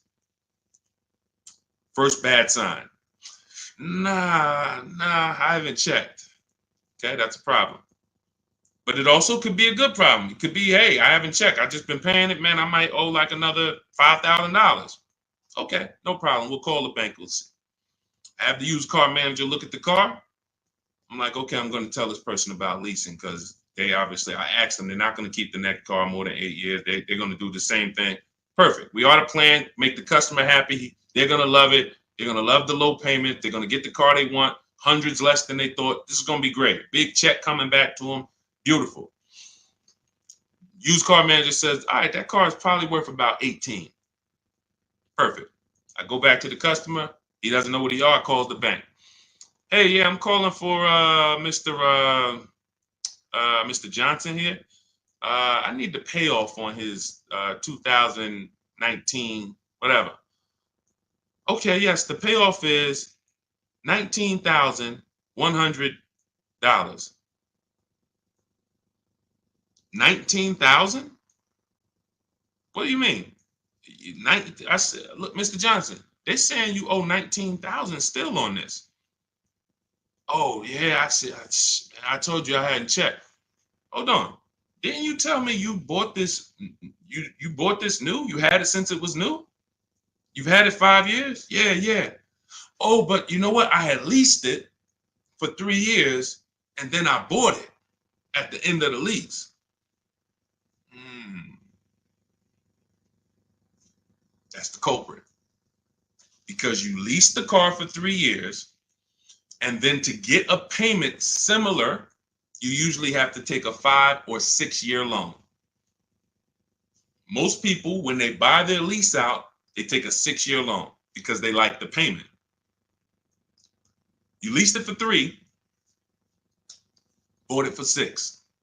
What's 6 plus 3, y'all? This is why, Muzz, I want you to remember this story for the rest of your life. When somebody says to you, or when you think about buying your lease out, remember this story. 9 years. Nobody who's smart, nobody on here. We might have some young adults on here. We might have some seniors on here. Nobody is signing up for a 9-year loan on a car. Not knowing it. No one. Every time you lease and then buy it out, that's what most people are doing. 9 years of payments on the same car. So you literally could have the car for 5 years.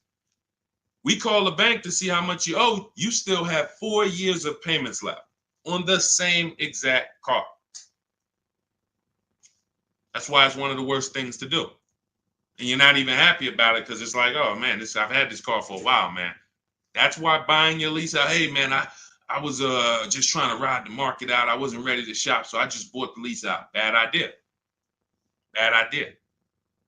It's just a bad idea. You could stroke a check for it?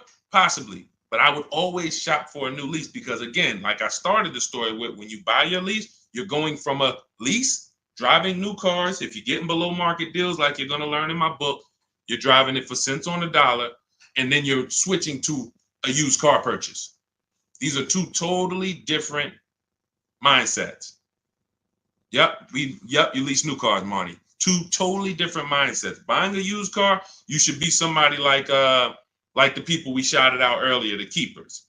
8 years, 10 years, 12 years. You should be perfectly fine with maintaining a car. If something breaks on it, I'm gonna put money into it. I want to keep this thing. That's buying a used car. Buying a lease is like, hey, I don't want to do none of that. That's buying that. I mean, leasing, I don't want to do any of that. I want to drive new cars, always under warranty. The key is learning how to get below market leases. You can't walk into a dealership and just get a lease. We talked about that earlier. So that is the deal. Leasing is for people who do not keep their cars more than 8 years. Buying is for people who keep their cars more than 8 years. It's no in between. The people in between, you lose everything. You buy your cars, take out 6-year loans, trade them in. Losing. Never forget this again. Buy your cars, 5 years, trade them in. You're on a roller coaster to hell. Depreciation, killing you. You're never happy with what your car is worth. Man, I put all this money in, that's all y'all giving me? Depreciation. You buy your leases out. You're stuck in the middle. So get to one side or the other. And you must do this first, because as I said, if you buy, but you should have leased, you lost. That's why in step 1 of my book, there's 7 steps. Step 7 is delivery. So some of you who have my book, you should not be at step 7, and I'm about to congratulate you, and you have not done the steps to get to delivery. That book is meant to walk you from home to your delivery of your below market deal. Step 1 is the most important question. How many years are you keeping the next car? What we're saying, AKA, how are we going to beat depreciation? If you say, Deshone, 10 years. All right, we're going to beat depreciation with long-term ownership. Deshone, 3 years. All right, we're going to beat depreciation with a short-term, with a below market lease. The depreciation question is the first question because we're buying a depreciating asset. It's nothing more important than that. Deal on the right foundation. Some of you who are about to start leasing was like, Deshone, man, I was taught for years, never lease. 20, 30 years, never lease. You're going to make some of your best deals and be your most happy because you should have been leasing 15 years ago, but you listened to bad advice that they never broke down numbers. They never talked about depreciation. They never showed you anything. And they just said, never lease. It's like renting. And you believed it. So it's partially your fault. You believed it. You didn't verify. But there was no one to break down the numbers. I love math, and I've done thousands of transactions. I love breaking down the numbers to show you. All of you who are on here can see. You saw all of those below market lease deals. Buying those cars are nowhere close. Even if you bought a pre-owned version, nowhere close to what these people are paying. So that is the key. All right. All of this is in my blueprint. All of this is in my new book. Some of you like, you're like, I don't want to remember all this. It's no way you're going to remember. I'm going to remember all of this, Deshone. Everything is in my new book, step by step. It's a digital book. You can get your copy for 75% off. It's part of our welcome offer. In my TikTok bio, click that picture of me. You'll see a website, and you click the button that says get your book for 75% off. If you're on Instagram, click the picture of me, click the website, and then get your book for 75% off. If you're on YouTube, look in the comments. I have a 75% off link for you there. If you're on Facebook, look in the comments. I have a 75% off link for you. That link is only good for 30 minutes. So if you went there 45 minutes ago when we started, an hour ago when we started the stream, you missed it. So $97. And if I'm you, even if I missed it, I'm getting the book, because we only went over probably 40%, 30% of what we're talking about in there. Squeaky Clean, good to see you. Guy purchased the book. Listen, use it. Congratulations. Send me your stories. Send me your emails. I want you guys DMing me. I want you DMing me, Deshone. Check this deal out. I want you seeing, look, if those of you on Instagram and YouTube, you can see this. I want you sending me not just your cars, your numbers. Look, everybody who taps in, look, American Senior Benefits. I wanted to share my experience. Purchased my car 2 days after using the system. Now, those of you who want to shop with me, I do shop with people all around the country. It's an advanced thing. That's in my bio too. So I don't care how you get it. Some of you are like, Deshone, give me the blueprint. I can follow it. Everything's in there step by step. Some of you like, hey, Deshone, can we do this together? Perfect. You'll see both buttons in my bio. Doesn't matter how you want it. But he says, look, the first day I sent out the template, I received about 7 offers. Day 2, I emailed for my numbers, took the best offer, put them into the calculator. I have a calculator I invented that you get access to in the book. All of you get access to all. I probably have 5 calculators in the book that I've invented. You'll never find them anywhere else. Can't Google them. These are calculators that I literally wrote the code for that we use. One of them is the counter offer calculator. And he said, look, I sent the email counter. The dealer MSRP was $36,365 on the 2025 Kia Sportage X line. Oh man, I gotta go back and get his numbers. I didn't open it up on his Facebook post. I was supposed to hit see more, and I didn't hit it up. All right, so I gotta go. But you can tell he was excited to tell a story, and it's like, dang, I gotta go back and pull him in. But this is what I want. I want you guys emailing me the numbers. Proud of your numbers. Deshone, look at this. Last thing people want to talk to me about is their numbers. They'll post all day long. Oh, your girl upgraded. I had to treat myself. You know, your boy Fresh had to step out with the 2025. You never hear him talk about numbers.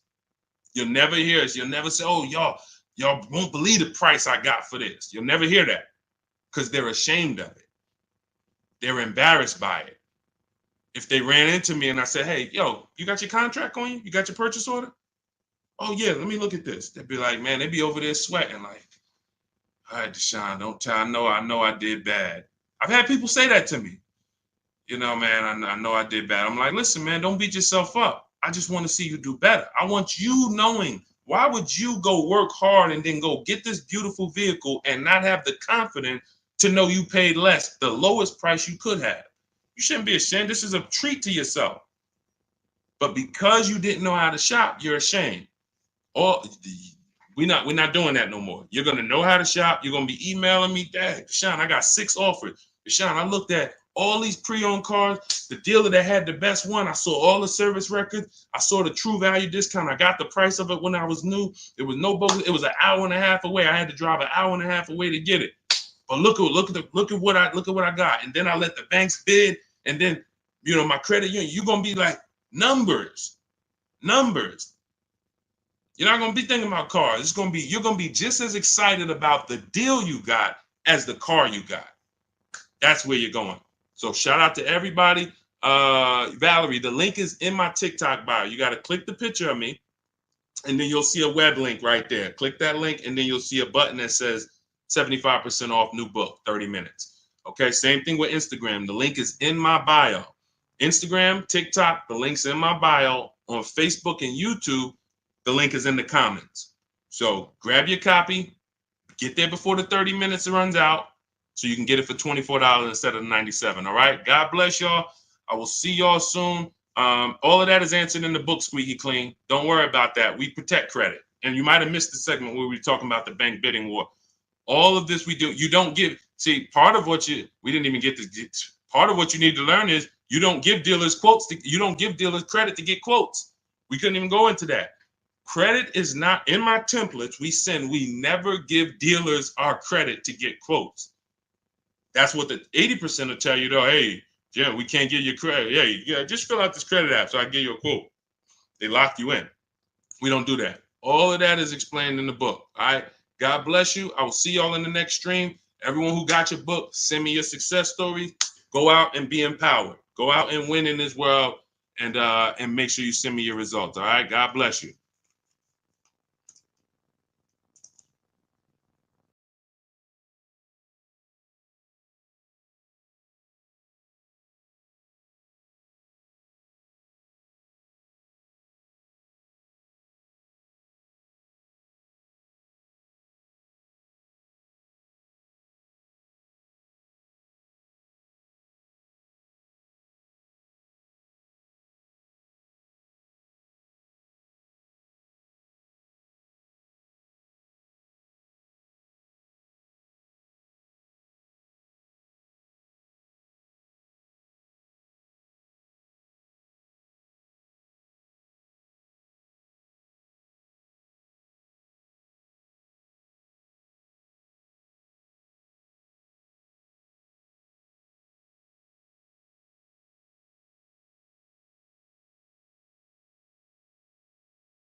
Welcome to Car Shopping Questions and Answers Live. I am your host, Deshone, the Auto Advisor. We are live on 4 platforms now, and we're going to do some fast car shopping Q&A over the next 60 minutes. I want to make sure you know what you need to know to go out here and pay less for leases, purchases, new cars, used cars than everyone else is paying. There's only 3 prices you can pay with every car. Every car has 3 prices. Remember this: market value, above market value, below market value. Every car has 3 prices. Above market value is reserved for people who can't negotiate at all. Market value is reserved for the negotiators. And then below market value is reserved for the people who put dealers against each other and create competition so that they can see the entire market. Below market deals do not come from negotiators. You cannot get a below market deal negotiating. So, and you you got a below market deal negotiating. You must get dealers against each other. And that's what we do here. That's what Cars from Home is about. So start typing your questions. Who's car shopping now, or you will be over the next 12 months? Type me in the comments. Let me know if you are car shopping right now, or you will be over the next 6 months. Type me in the comments. I want you guys typing your questions, and we'll bring the first question into the show in about 10 seconds. All right. Shout out to the people who are, if you're car shopping now, let me know. All right, Dolan, I see we got our first couple questions. Let's get the show on the road. You guys can keep typing, and then we'll, as we get more questions, we'll keep it going. What do you think of drive time? Do you think it's a good option? Well, drive time, any website that does not put dealers against each other is not a good website. Most people are going to try to sell you on variety. And variety makes you think you're getting a better price. Give you an example. Carvana says, we have 50,000 cars for you to choose from. That's variety. It's no different than if you walk into the Lay's potato chip factory and you're looking at 100 different flavors you never saw before. They're all Lay's, and you're like, wow, y'all got sour cream and onion, but y'all got baked potato, all of this stuff. It's variety. But if they said to you, every single bag is $7.99, you don't have any competition. So you can't compare anything. You can't even compare them to what they would sell it for in the store, because you're in the factory where all of the variety is. That's how most of these websites operate. It's strictly variety, but variety doesn't drive down prices. Competition does. So you want every car you're buying, leasing, you want to look at 100. You want to know within 100 miles of me who has a car like this and who's willing to sell it to me for. What are they willing to sell it to me for? Because this is not the Apple store. My biggest thing I want to get across to you guys concerning this pricing is cars are not like the Apple store. You go into the Apple store in California, the iPhone 15 or 18 or whatever they come out with is going to be the same price as the Apple store in Florida, same price in New Jersey. It's not like that in car dealerships. Every dealer is selling their vehicles for a different price. Every dealer's best price is different. So if you're going to find the below market best prices, you need to be on websites and you need to be using tools that allow you to get multiple offers from multiple different dealers. And there's no websites that do that, so to speak, but our system in Cars from Home is what we use to do it.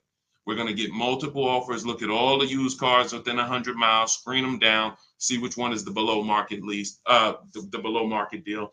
And we're going to do the same thing for purchases. We're going to reach out to 25 dealers online. Using my email scripts, we get 5 quotes. So then we pick the best one. Now, you can feel free to do that manually. If you want to actually manually try to call dealers and get multiple quotes, you can. But I recommend you don't talk to dealers. And that's why I created a system where you're just emailing. But even if you called around, if you're looking for a Honda Pilot and you got 5 different managers to give you 5 different offers, you're going to see they're going to be totally different. This one's going to be $29,000. This one's $31,000. This one's $38,000. This one's $32,000. Like, they're going to be totally different because every dealer has a different price, and 80% of dealers are overpriced. So you're going to be shocked at how overpriced some of these dealers are once you start to get multiple offers. But yeah, when it comes to websites, Christian, if they're not putting dealers against each other for us, if they're not allowing us to see where dealers rank against each other, it's trash. Even on used car marketplaces. Used car marketplaces need to be telling you what discount you're getting from the original price, which they're never going to do. They're used cars. If you've bought a used car in your life, I want you to type the letter U in the comments. If you've ever bought a used car, I'm going to tell you something right now that is that you're going to be like, wow, you're right. That's common sense. But no, none of us have ever done it. No one's ever done it. That's why I added it to my system. When you look at used cars on the marketplace, on the website, cars.com, Auto Trader, you're looking at them using algorithms to tell you if this is a good deal or a bad deal. They're looking at what all the cars are listed at, and they're saying this one's listed higher, this one's listed lower, this is a good deal, this is a fair price. That's trash, because what they should be telling you is what is the discount you're getting from the original price of that car. The original price of that car. That's all that matters. If that car was originally 50,000 and now they're asking 25,000, that's a 50% discount from the new price. That's all. Listen, during the pandemic, we had people going out, and you might have done it, and literally buying used cars for the same price as new cars and not really asking questions. And they didn't even really bother to see that the same price they're paying for the 3-year-old used car is the same price it was new. There's no discount. And that's what I call the true value discount. So they're never going to see that. What you would see if they did this is how it would look. This vehicle has a 1% discount from the new car price. This car has a 6% discount from the new car price. And you're going to be like, why the heck would I buy that? It's really no discount. You charge me the same price as what it was new. That's all that matters. But they're never going to do that, because then they have a bunch of people paying them to sell cars for them through their website, and the cars wouldn't be selling because people be like, yo, I'm not buying that. There's no value there. So that's what we need to know when we're getting a used car. That's the last step when we're narrowing down our used cars. We pull the original MSRP, we get the original price, and then we compare that. I have a calculator in my book that does it. You put the original MSRP in, you put the asking price in, and then it tells you this vehicle has a 42% true value discount, a 38% true value discount. And that's what you compare when you're shopping prices for used cars. Okay, everything that I'm talking about, if you're like, Deshone, I want the whole blueprint, I'm not going to remember this, you can go and get my new digital book. It's called Cars from Home, 7 Steps to Saving Time, Money, and Avoiding Dealerships. You'll know our system for screening down used cars. You'll know how to get the original MSRP. You'll have the true value calculator, and you can get your copy for 75% off as part of our welcome offer in my TikTok bio for 30 minutes, my Instagram bio, 30 minutes only, or YouTube comments or the Facebook comments. And you won't pay $97. You'll pay $24 if you get there before the 30 minutes is up. So go grab your copy. Come on back to the show. Catherine Marie, I have a 2022 Chevy Blazer, 40,000 miles. I want to trade in for a 2024 Kia Sportage. My credit is 530. Is it smart right now? I've never been late on payments.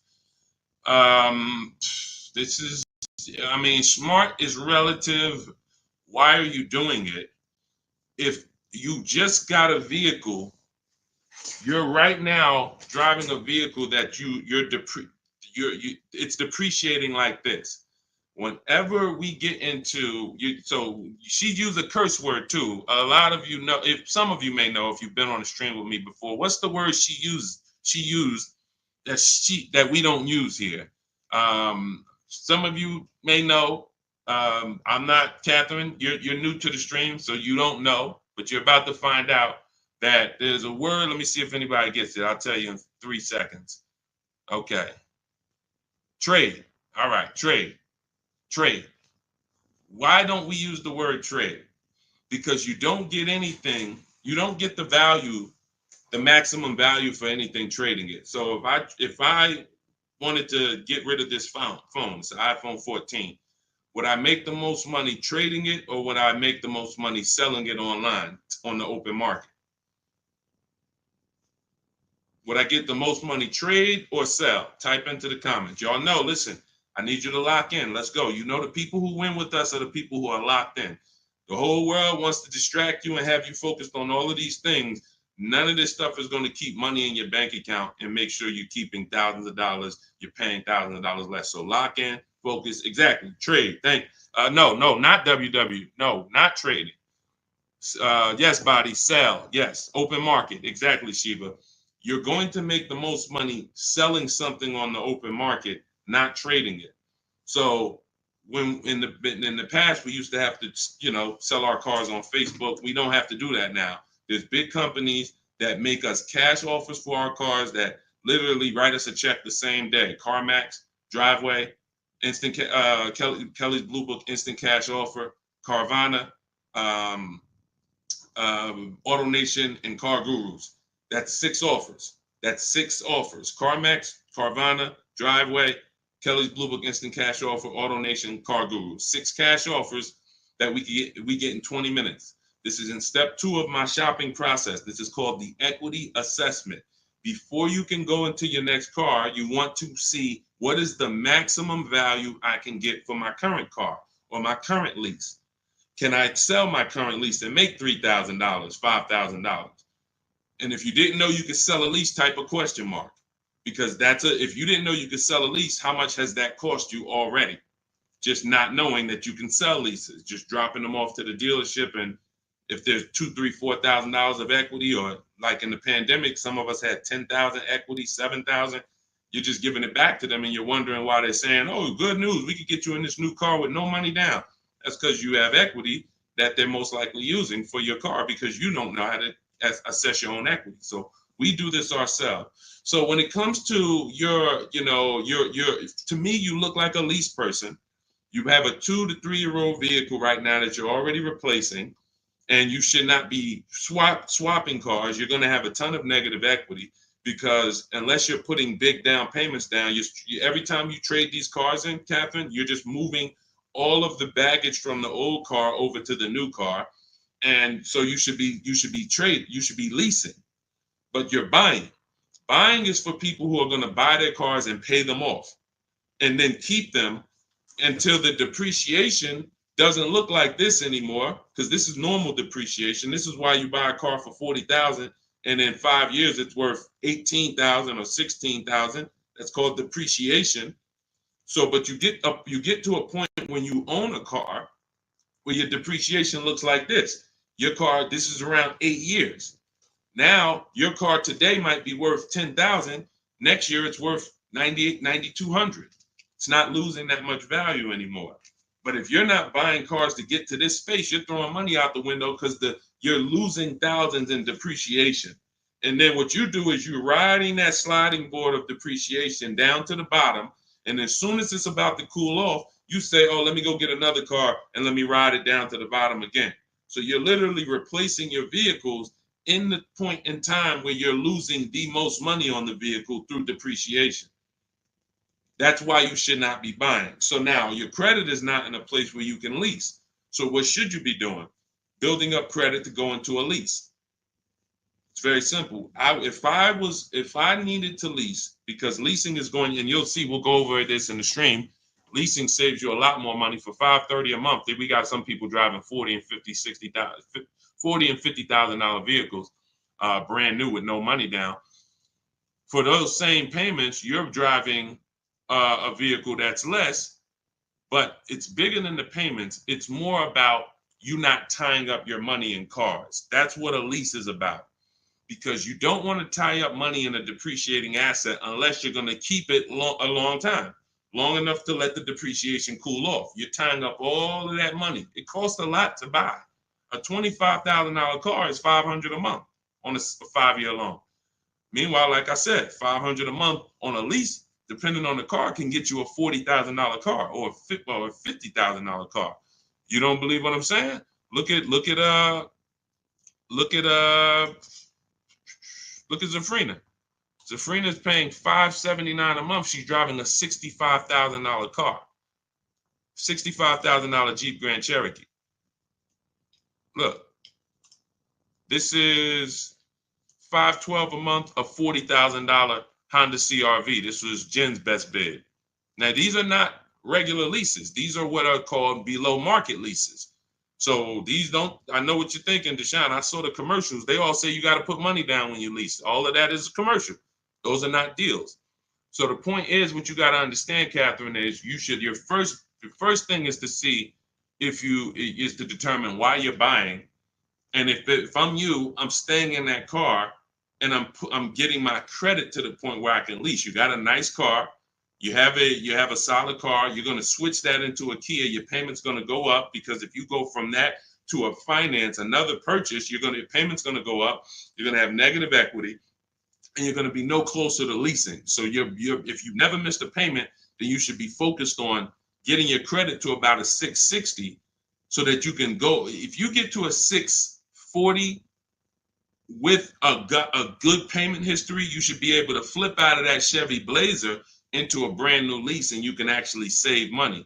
Because if your payment has to be high.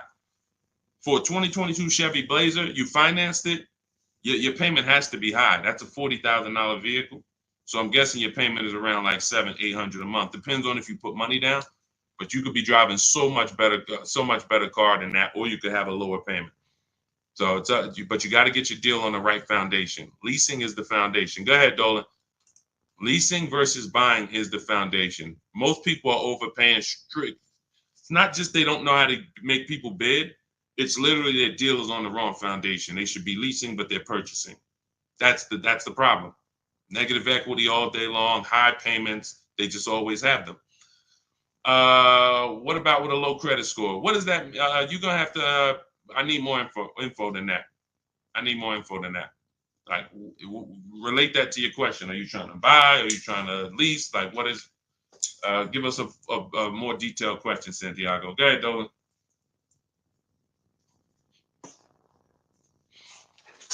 I'm car shopping right now for a new vehicle. I need a car ASAP. I'm looking to finance.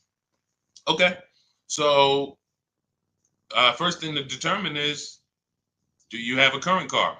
If do you have a current car, then you've already decided you're going to purchase. You're not leasing. So therefore, now we move to step two. My process is 7 steps. Step 2 is equity assessment. Do you have a vehicle you need to sell? Okay. Now we're going to budget for. Are we going to budget for a new car or a pre-owned car? Can you afford both? That's the thing. Now, in my book, I have something called the perfect budget calculator. This is where we use the standard interest rates. We put our, preferred down payment in. It could be 0. Some people, you're like, Sean, I could put 3,000 down, but if I don't have to, I don't want to. That's what the perfect budget calculator does. You put in what you could put down comfortably. You put in what can you spend monthly comfortably. You put in what equity you have from your old car. You put that in, and then what it does is it tells you how much you could afford for a car.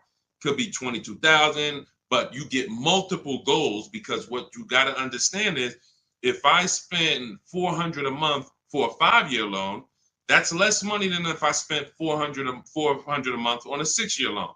So what we do oftentimes, you can actually budget for a lower price vehicle simply by shopping for a vehicle with a 5-year loan instead of a 6.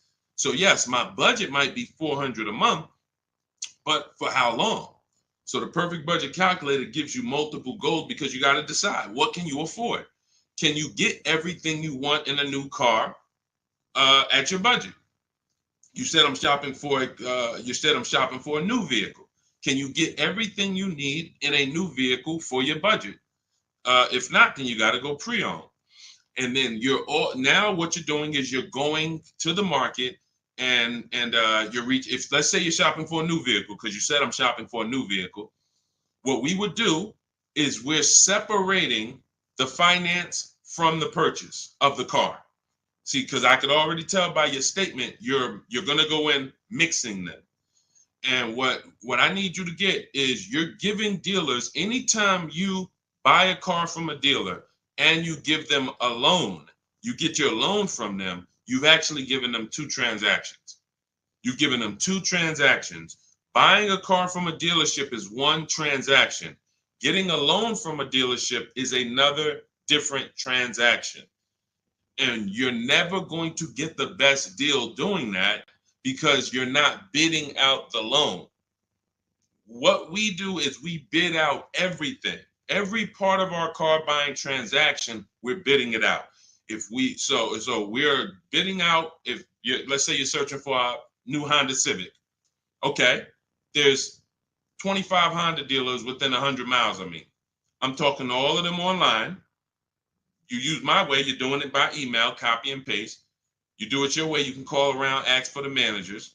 But I want to find the Honda dealership that's going to sell me a Honda Civic that I want for the lowest price. Who's going to beat everybody? Now, once I find that person or that dealer, now it's time for me to bid out my loan. My loan gets bid out by me reserving my car with the dealership. Hey, Honda, you already got. See, when you do this, what you're going to get is you're going to get a buyer's order, and you're going to say to the dealer, okay, I'm going to go shop for my own financing, but if you could beat the rate, you can have the business. So sometimes where you're going wrong. Another way you're going wrong is you're not giving the dealer a chance to beat the rate you got. And that's losing you opportunity. And the more people bidding for your loan, the better. And I'm going to tell you how you could do it without affecting your credit negatively. So this is all what I call the bank bidding war. This is in my books, the bank bidding war blueprint, because like I said, we bid everything out. That's how we get these deals that we get, that you see people get. So the point is, we lock up our car, we go home, we have our banks bid, we have online credit unions bid, online banks bid. Whoever gives us the best rate, now we call the dealership and we say, hey, if you can beat the rate, you can have the business.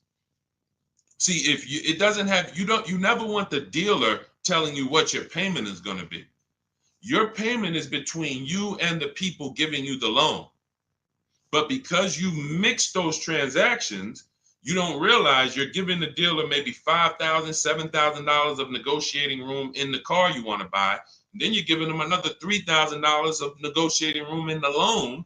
So they have all of this money to move around, and then God forbid you trade in your car. Now they got another $3,000 of wiggle room in that. You're giving them all three transactions. And that's why you're wondering, oh, I hope I could get a good deal. You can't. You have to separate these transactions and do them at home so that you can bid them out. So that's what you would do. If that's a process I call the 25 to 5.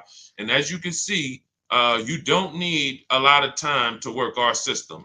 Ansley, I want to say, where's Ansley's deal? I think he got his car, he got his below market deal in like, look, he said right here, he said, I started the process Saturday. I accepted a deal Monday. Got the car delivered Thursday. So for those of you, if you're like, man, Deshaun, I need a car in 3 days. Ansley started the process using our process Saturday, accepted a deal on Monday. This does not take, this is a 90-minute to 3-hour process to get below market deals. This isn't days. I would never spend more than, I haven't spent more than 90 minutes to get any deal. My Infinity truck, all my leases I had, I never spent more than 90 minutes to get any of these deals. But you can see here, he got a 2024 Infinity QX60 Lux. MSRP was $58,000. Huge discount, multiple offers. He got a 1% lease. That's a $554 a month payment. It's a $58,000 vehicle. It's people paying $554 on $35,000 vehicles, leasing them. You got to understand, bidding is how we do it. Bidding is how we do it. So it doesn't matter if you need a car ASAP, you want the blueprint. Get your copy of Cars from Home, 7 Steps to Saving Time, Money, and Avoiding Dealerships. Now, you could do this manually too. Again, I don't care how you get multiple offers.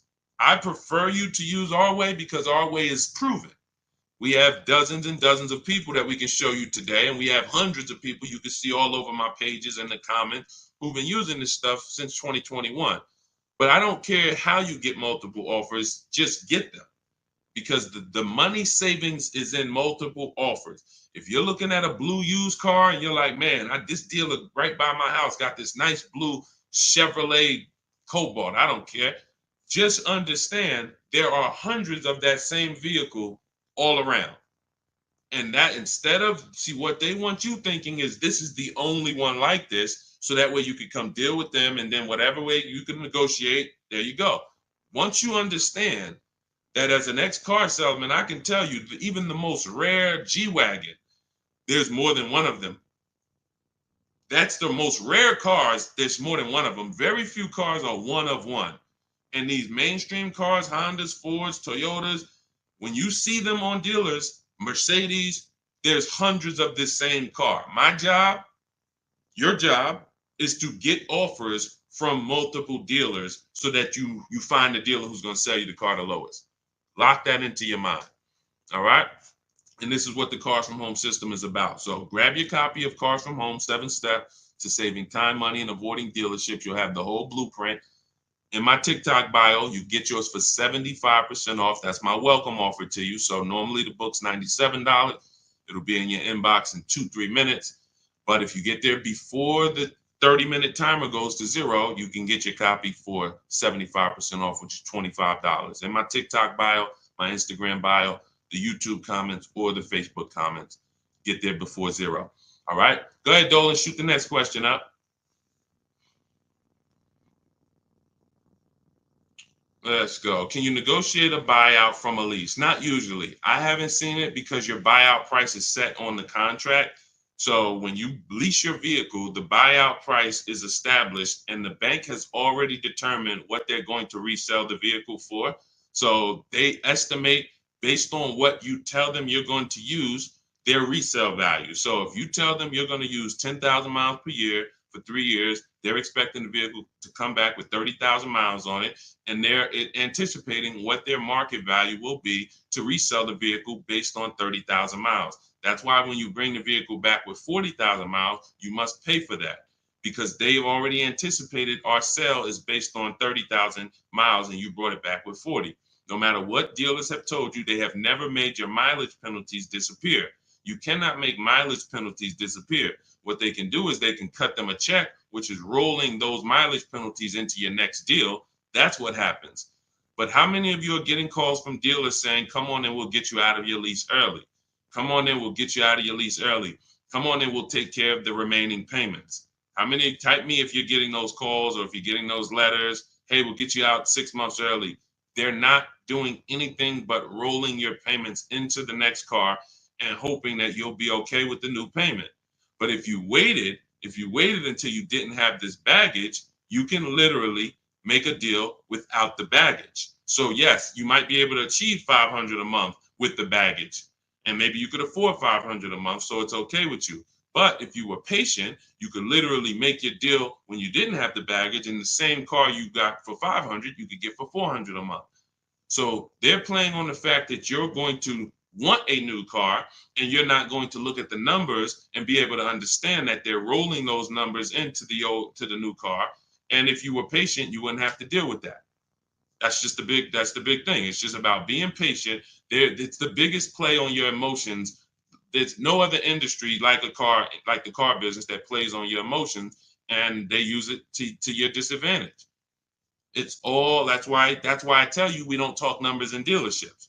We don't negotiate in dealerships because you're in their house, you're looking at a product you like, and you have no leverage to even talk to their competitors sitting in their house getting numbers. That's why we don't do it. We only get numbers from home. All of our deals are made from home. So no, I haven't seen you be able to negotiate a buyout on a lease. The price is set. And that's another reason why you don't want to buy a lease. Let me end this question with this. The buying of leases is a horrible idea.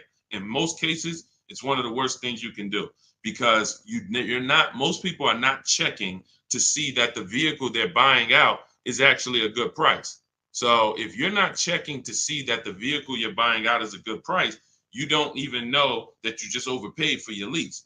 Especially those of you who, if you go over your miles, let's just say your buyout is 20,000 based on 30,000 miles. You're supposed to have 30,000 miles. You can buy that car for $20,000 based on 30,000 miles at the end of the lease. Now you drive 50,000 miles. You go 20,000 miles over because you got the wrong miles. You didn't pay to get 18,000 miles like you should have. You took a lower payment and you now have a penalty. It's not the lease's fault. So now you come back and you say, well, I'm going to just buy the vehicle. The problem is the vehicle that the 20,000 buyout price was based on 30,000 miles. So now you're about to buy a vehicle and pay the same price that was for a $30,000 30,000 mile vehicle. You're going to pay the same price for a 50,000 mile vehicle. So you buried yourself and you've bought something well above what it was worth. You've paid well above what it was worth because the fact you put 50,000 miles on it didn't adjust the buyout. It didn't say, well, you put 50,000 on it. Instead of 20, you could buy it for 16 because it's really not worth 20 at all. No, you're paying the buyout price no matter what. So 99 times out of 100, the penalty is way less. It's just bad leasing. It's bad lease structure. When you see people that hate leases, it's their fault in a lot of cases. They don't know that though. Man, I didn't get the mileage. They penalized me. Man, I got a bill because I had dents and the windshield was cracked. But if you own the car and you went to sell that car and it was a cracked windshield, wouldn't you need to pay for that? Wouldn't that come off the value? So you have to realize that leasing, you get charged for what you use. If you abuse the car, you're going to be charged for that. If your tires are bald, you're going to be charged for that. If you went to sell the car that you own to someone and it had bald tires, they would be like, all right, you got to lower the price. The tires are bald.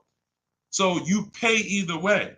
But when you get below market leases, it's not even a question. It's not even a question. That's what's leading you guys wrong.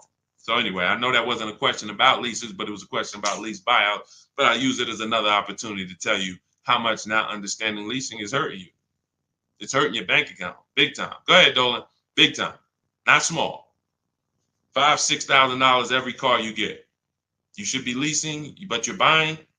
$5,000-$6,000 minimum every car you get. You're overpaying. It's not even close. Go ahead, Dolan. Shoot the next one up. I see we're getting a lot of questions, and let me try to speed through a lot more of these. What's going on? Oh, QT, good to see you, Senator. Always on point. Let's hook up. All right, Senator. I don't know who you are, but hey, listen. TikTok knows I'm shopping for a car today. Listen, lock in, Tifa. Lock in. Could everybody hit the like button? Everyone who hits the like button, if you support good content and you're like, listen, I need to help spread this because my friend might be going out buying a car today and they might be getting, listen, they need this.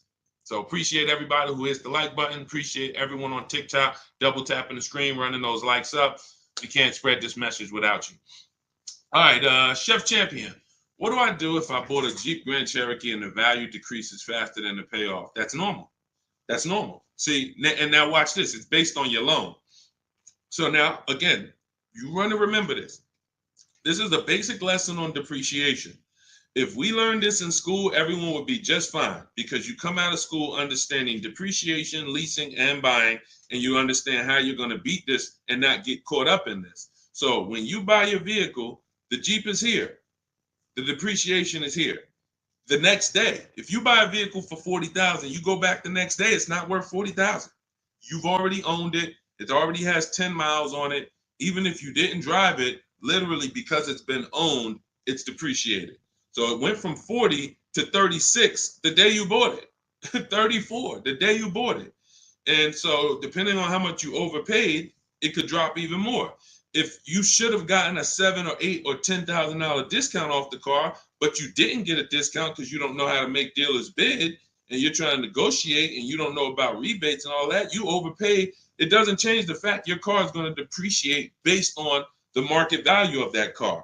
So when the market sees that some people are getting $7,000 to $10,000 off of the new ones, your 1-year-old one becomes worth even less. So depreciation is what you're trying to avoid, but you can avoid it by, you can't change what the vehicle is going to do. Pay very close attention to this. You cannot change. If a vehicle is going to depreciate like this, there's nothing you can do to change that. The only factors you play is how much you drive. High mileage drivers, you're depreciating like this. Your slope is steep. You're putting 100,000 miles on cars in 4 years. Your car goes from 40,000 to daggone 15,000 in 4 years. Like that's the way you do. Your normal driver is going to look like this. So you can't change that. What you can do is you can say, are you going to keep the vehicle long enough to avoid that? You're riding out the depreciation. Who has a vehicle in here that they've had outside their house right now? Right now. It's older than 8 years. I want you to type the number of years in the chat. Let me know how many years you've had the vehicle in your driveway. If it's more than 8, I want you to type 12 years, 11 years. If it's more than 8, I want you to type the number. Okay, I see you. The next 11 years. No, not 2, Kathy. It has to be more than 8. All right, 12 years. I see you. All right, I see you, Happy. 8 years. Raw Doggy, 18 years. Okay, TT, 18 and a half years. Charlie, 35 years. Okay, so when we look at this, this is how you beat depreciation. This is the goal. This is the goal of the purchase. You need to understand, Chef, that that's the goal of the purchase. See, they're not thinking when their Jeep Grand Cherokee value decreases after 2 years or 3 years. They're not thinking that way. They're long-term. See, short-term people who don't lease are the ones that are concerned about depreciation. Pay close attention, because you're getting the mindset of why not understanding leasing is super expensive. Because when you're them, you're not concerned with depreciation. TT's not concerned. She's had a vehicle 8.5 years, 35 years, like 18 years raw dog he's had. That vehicle, he's gotten the value out of it. And the more you keep the vehicle, the more value you get out of it. But if you're short term and you're looking to swap that vehicle out and go get another one, you are heavily concerned with depreciation, heavily. And the solution is you should be leasing. Let me show you someone who has a Jeep Grand Cherokee. Let me show you. Do I have Raphael? Where's she at? I don't even know if I have Raphael's deal, but I want to pull it in, because this was her second deal using our bidding system. Here we go. Now look at Raphael. So now she gets a 2024 Jeep Grand Cherokee, $45,000 MSRP, $46,000 MSRP, $549 a month. $549 a month. Look, 3 weeks. $549. So now when you look, I'm not even going to show you Zafrina's deal. She got a $65,000 electric Jeep, $579 a month. So when you compare what it costs them to drive these trucks, brand new, no money down, they literally give them $579, drive off. Raphael gave them $549, drove off in her truck. That's different than you buying this whole Jeep Grand Cherokee. Same price vehicles they're buying, call it close to $50,000. No money down, you're leaving out at $900 a month, $1,000 a month.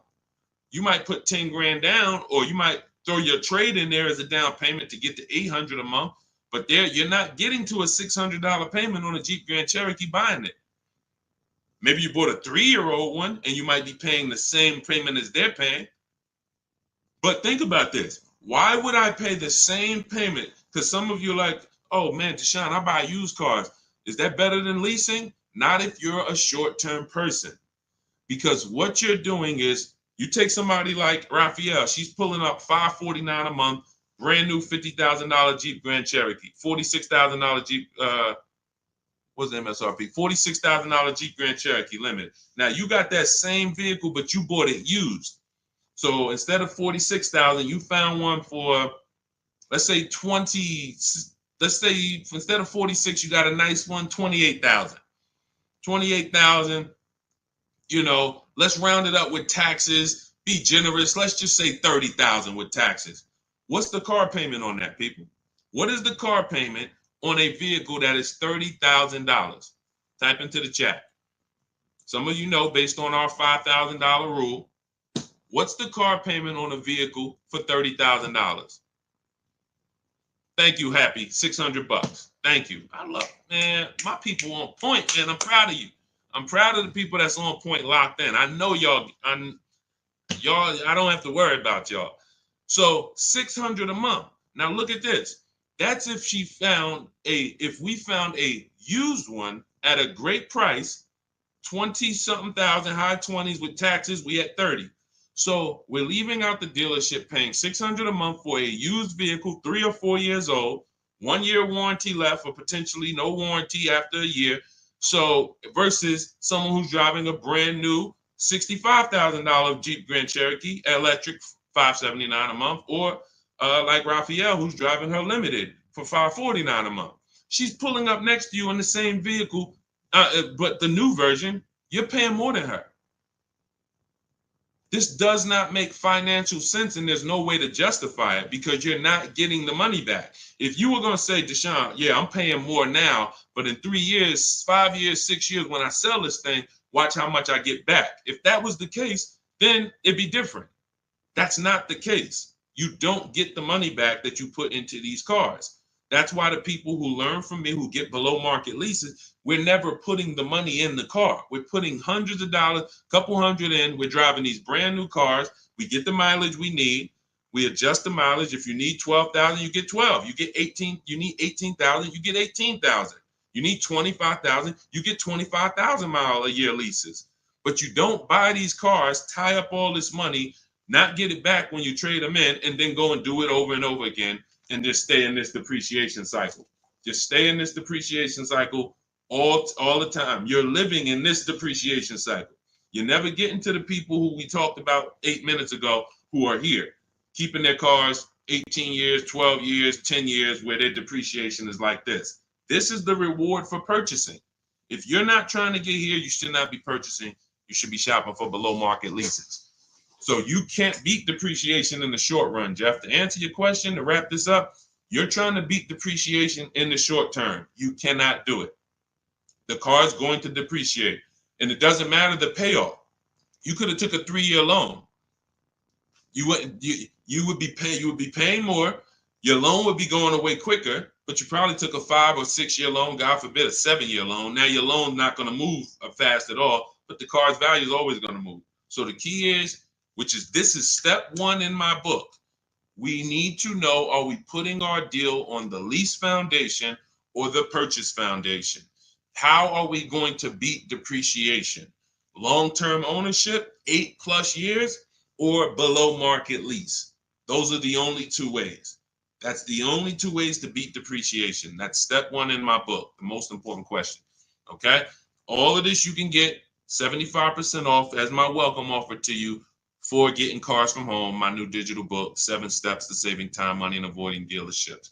It's already 5-star rated. You can type it into Google. You'll see all the reviews online. Shout out to everyone who reviewed the book on Goodreads. And the book is just everything I teach. Everything you hear on my streams, it's in there step by step so that you don't have to remember this. So you can go to my TikTok bio, my Instagram bio, the Facebook comments, or the YouTube comments. And if you get there before 30 minutes is up, you get your copy for 75% off the whole blueprint. The bank bidding war is in there, selling leases, high mileage driving strategies, all in there step by step for you guys. All right. Once you get your book, make sure you screenshot the thank you page, though. As soon as you pay, you're going to see a page that says screenshot this page. You can open the book link there, but you'll also have my support team's email, because sometimes you're typing fast and you type your email wrong, and we can't send the book to a wrong email. So make sure you screenshot that page so you can have the support team's email. Go ahead, Dolan, shoot the next question in. Hey, what to do if I'm upside down and need a new vehicle? Well, you can only get out of negative equity 2 ways. This is also in my book. You can pay the difference, or you can move it over, transfer it. Now, the third option with negative equity is you don't get a car. This is what I call the bad credit for people with good credit. Negative equity is the bad credit for people with good credit. Because when I was in the dealership, some of you know I worked for Mercedes for 5 years, General Motors 5 years. The only people who couldn't get a car, who had great credit, was people with too much negative equity. So what you're looking for is you're looking to see, doing the equity assessment, what is the most I can get for my car? Because let's say the dealer tells you your car is only worth $14,000. but you owe $16,000. They're going to tell you you have $2,000 of negative equity. That's why we never get our prices of what our car is worth from a dealer.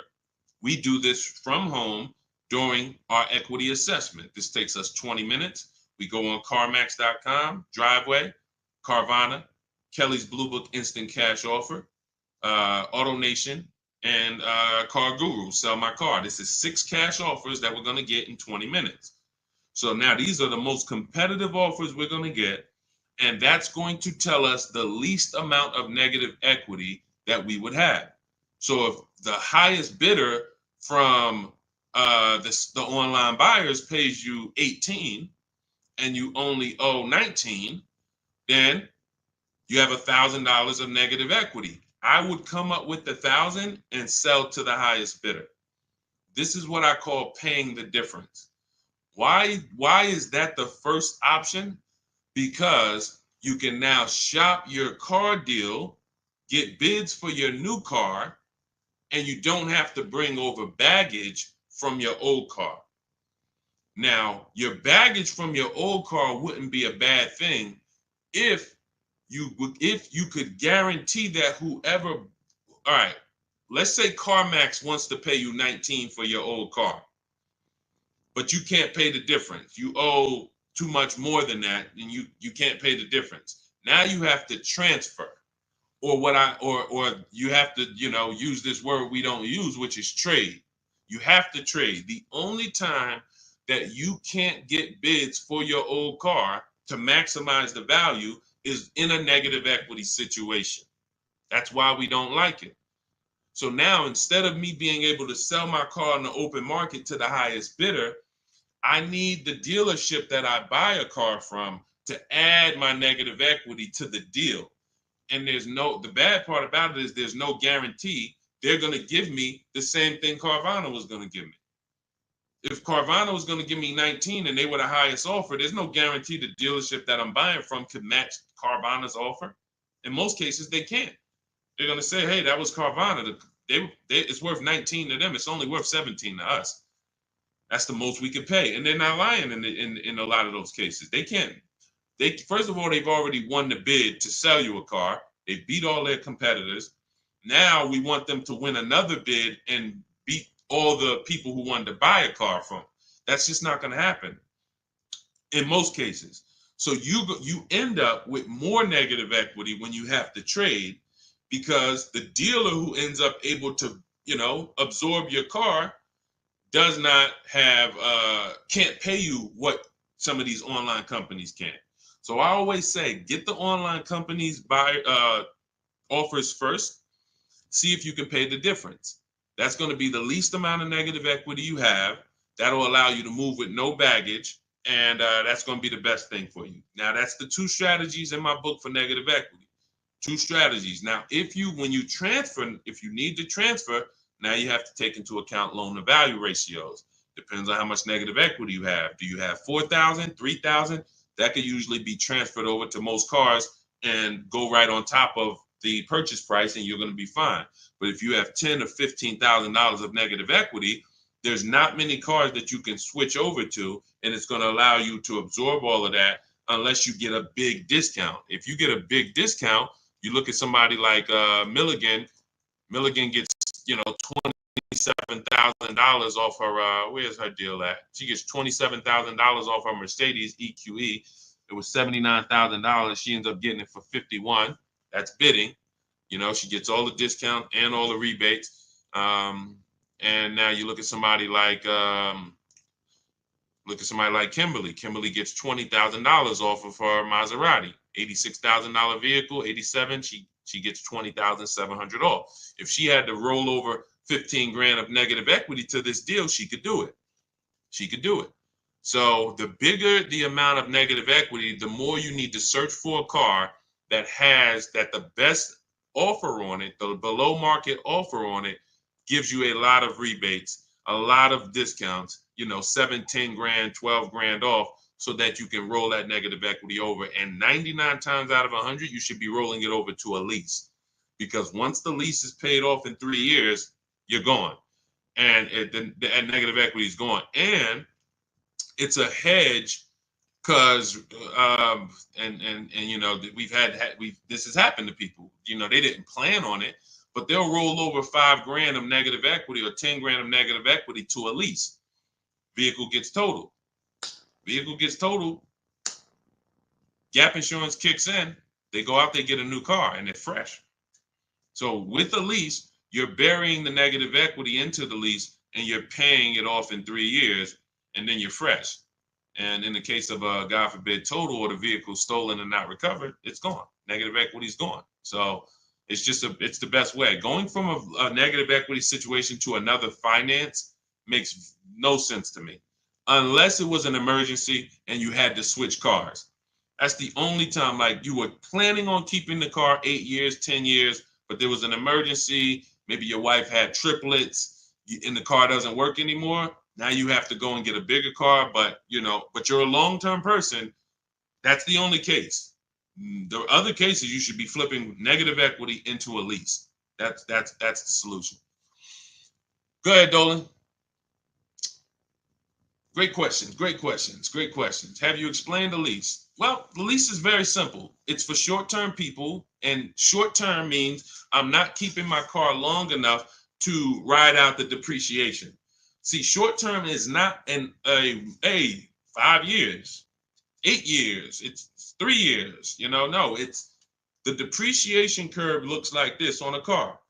So a short-term person is not going to get here.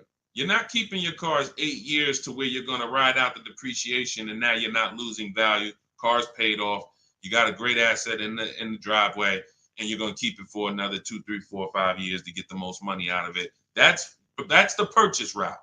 That's how you're beating depreciation there. Leasing is for people who are going to, you've been taught that you should buy, even though this is your ownership cycle. This is your ownership cycle. It looks like this. I buy a car, it loses 50% of its value in 5 years. I go and I do it again. Trade it in, replace it, do it again. Every single car I buy, I'm losing thousands and thousands of dollars in depreciation. Then I go and do it again. I never let it cool off. And I'm putting a lot of money into these cars because I buy the whole car. $40,000 car, $25,000 used car, whatever. I'm putting all the money into these cars and then I'm replacing them before the depreciation cools off.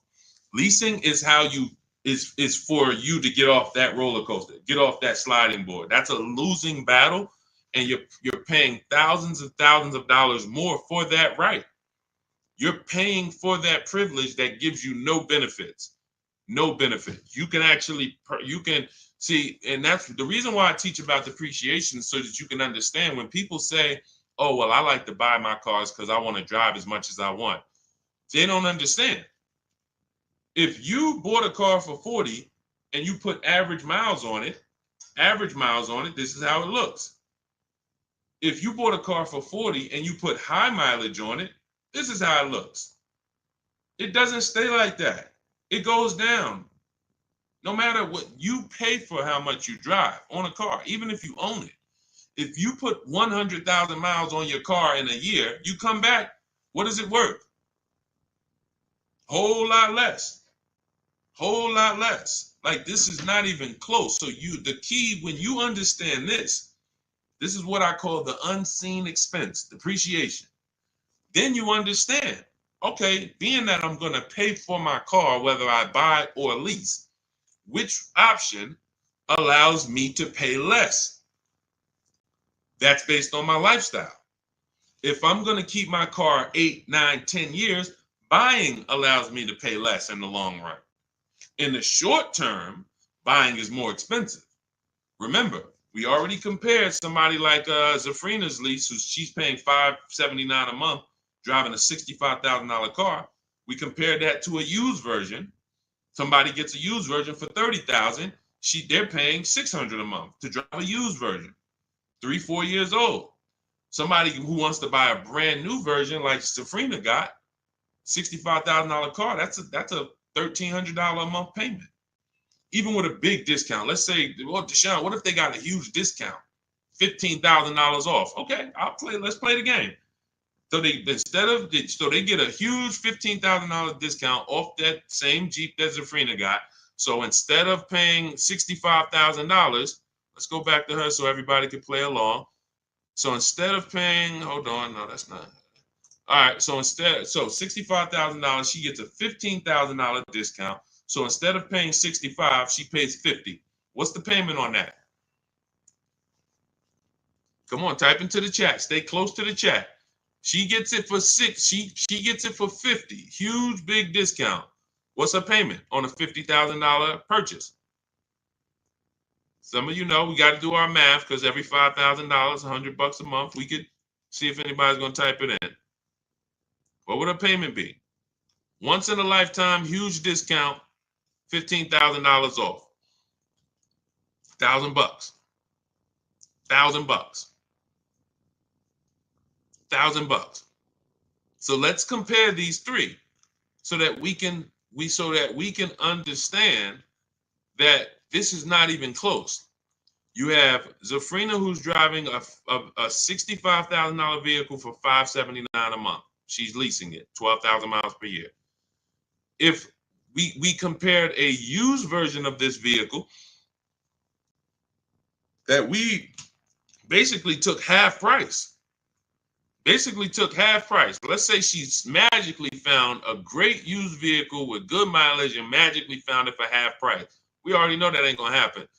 And y'all know why I'm doing this. You can see, dang, if we're being extra conservative and these numbers are still nowhere close, imagine how much you're really losing by not understanding this. If we use real numbers, if we use like more accurate numbers, you're not getting a $15,000 discount. You're not getting a half price discount on a used one. You might get it for like 40. So that's 40,000, that's an $800 a month payment. 30,000, $600 a month payment. Brand new one with a big discount, $1,000 a month payment.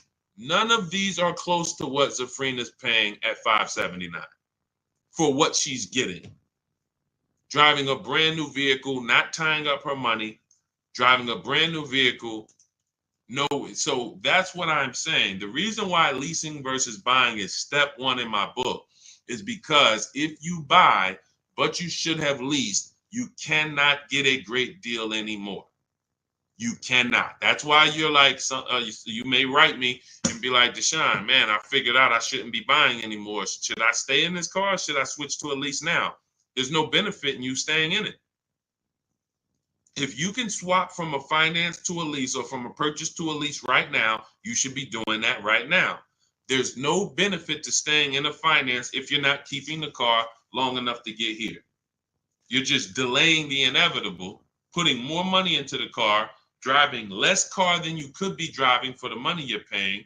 There's no benefits there. No benefits there. So that's it. Everything we're talking about is in my new digital book, Cars from Home, 7 Steps to Saving Time, Money, and Avoiding Dealerships. Our entire process is called Cars from Home. 90% of what we do to get these below market deals is at home with a computer. So you don't need to be a great negotiator to get these prices that you're seeing people pay. You do need to have the blueprint, and Cars from Home, my new digital book, is the blueprint, and you can get a copy for 75% off. It's normally $97, and it's worth every penny of $97, but $24 is better. If you can get to my bio before the 30-minute timer goes to 0, you can get your copy for 75% off, which is $24, and you'll have everything we're talking about, everything we haven't had time to talk about so far: leasing, buying, below market deals, purchases, the bank bidding war, where we have banks and credit unions bidding. All of this is laid out for you step by step in the book. So grab your copy in my TikTok bio, my Instagram bio, the YouTube comments, or the Facebook comments. Get there before 30 minutes is up. Okay, go ahead, Dolan, shoot the next question in. Body envy sculpting. What if you drive a lot of miles with a lease? That's very simple. You're still depreciating your vehicle whether you buy or lease. So let's just say you are driving 30,000 miles per year, but you're buying. You're destroying the value of your car. So you're paying for that. If you were going to sell a car today and it was 30, it had, let's say it's a used car, it has 40,000 miles on it. You go out this year and you drive another 30,000 miles. When you come back, you just, whatever you were going to sell the car for with 40,000 miles, forget it. Like, you put another 30,000 miles in 1 year, your value just dropped tremendously. High mileage drivers, you are getting killed the worst with depreciation, because you get these deals and you structure these deals like you're not a high mileage driver. That's why when I was at the dealership, some of you know I've spent 14 years in dealerships, 4 years in my own brokerage, 5 years in Mercedes, 5 with General Motors. So when I was in the dealership, people would come in, and especially when Uber first started, and they would have like a 5-year-old Honda, but it had 250,000 miles on it. And that wouldn't be a problem, except they still owed like 12 grand on it. That's the problem. So it's not that you're structuring your loan in a way where you drive. The only way for you to not have big negative equity every deal, 10 to 15,000 or more, is you would have to be putting that money down. You would have to be making large down payments to stay out of negative equity, being a high mileage short-term driver who's trying to replace their cars in 3-4 years, because it's inevitable. And then you'd also have to or you'd have to take a shorter loan. That's people's solution for high mileage drivers. You should either put more money down so you can avoid negative equity, or you should take a shorter loan. So instead of a 6-year loan, you should take a 4-year loan. Now, if you're just doing this mileage based on your normal life, business, your profession, then you should be leasing. If you could predict the mileage. If you can predict the mileage, then you should be leasing. And I'm gonna tell you where I learned this. I learned this from a customer when I was a manager at Hyundai. I was a manager at Hyundai for 6 weeks. Dealership was not for me, but 6 weeks I was there and I learned something very valuable. I was helping a guy return his lease. He had a Hyundai Sonata, and I looked at the mileage because we have to get the mileage at the end of the lease. It's 72,000 miles. And I asked him, I said, you lease this? He said, yeah, I always lease now. I used to buy it and I always would have negative equity. All I do is lease now. I pay a little more and then I drive my 25,000 miles a year. I get my 25,000 mile a year leases and that's it. I come every 3 years, I get me another one. He was in sales. Since then, I've been telling any one of my clients listen, let's take a look at a lease. Because when I looked at his payment, if a great deal on a Hyundai Sonata at the time, why my nose itching? If a great deal let's say a great deal on a Hyundai Sonata at that time might have been $350 a month. Let's say he was paying $550, $525. You know, he wasn't paying $800. He wasn't paying double. He was literally paying like $175 more per month to drive 25,000 miles a year. Huge, huge benefit. Now, if you don't know how to get good lease deals and you go and you try to do a high mileage lease, then it's going to suck. Because they're going to hit you with a high lease to begin with. And then they're going to say, oh, you want 25,000 miles? You want 20,000 miles? Oh, now you're going to be at 1,000 or 20. But if you do like what Jen did, Jen she uses our system. She gets her bids for her Honda CRV hybrid, very popular vehicle, has been for the last 3 years. She gets a $39,000 vehicle, $512 a month, no money down. That's a 1.3% lease. And then she adjusted it from 12,000 miles to 18,000 miles. Payment went from $512 to $563. Look. And then after that, she put money down because she wanted to lower her payment. See, we always talk about when you put money down, you have to lower it. You always have a good deal, a great deal, before you put money down. Money down is just to lower your payment on an already great deal. You can't buy your way to a great deal. You can't. So she had a 1.3% lease, and then she bumps it up to $563 a month. See, so some people who didn't understand lease structure, knowing they needed 18,000 miles per year like Jen, they would take the 12. They take the 12, take the $512 a month payment, not even ask, hey, how much would it cost me to get 18,000? Because that's what I need. She pays $45 more per month. She drives 18,000. She could bring that vehicle back with 60,000 miles on it in 3 years, and she could do it again and get another one. And she's not taking the depreciation hit. She's paying a small amount to drive that vehicle over the next 3 years. That's the benefit of getting below market lease deals. Hey, Ava. Hey, no problem. Yeah, thank you for what you do. No, thank you. Thanks for showing up. I'm here for the people who locked in. You know, that is what I'm here for. I'm here. I want you guys writing me, sending me your deals, sending me your offers, sending me what you get when you pick up your car, saying, hey, go into Goodreads, adding your reviews to the book, because that's what matters. That's all that matters. I hold myself accountable to what the people do. That's it. No, I don't, when I set out to teach, it was all about, God, we have to deliver a system where people can get the same results I get. If you can't get the same results I get, then it sucks. It's not a system.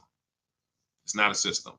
That's why I show all the people who I can on these streams without showing them all day. I could show 100 people on a stream, but then we just be sitting here looking at people all day long. All right. All right. So listen, y'all, we've been on for a little over an hour. Look, everything that if you're like, Deshaun, I want the whole blueprint, you can get it for $24. It's normally $97. This is my new digital book, Cars from Home, 7 Steps to Saving Time, Money, and Avoiding Dealerships. Everything about below market deals is in there step by step. There's 7 steps in our system. 7 steps. First step is the most important question. How many years are you keeping the next vehicle? The second step, what did I say? First step? First step is the most important question. Second step is the equity assessment. Third step is deal structure. Fourth step is shopping, not buying. Fifth step is multiple offers. Sixth step is paperwork and protection. Seventh step is delivery. 7 steps to below market deals for leases, purchases, new cars, used cars, all step by step. So you can get your copy as part of my welcome offer for 75% off. You won't pay the normal $97 price. You can go to my TikTok bio or my Instagram bio, or click the link in the YouTube comments or the Facebook comments, but it's only for 30 minutes. If you visited the site and the timer hit 0, then unfortunately, welcome offers away.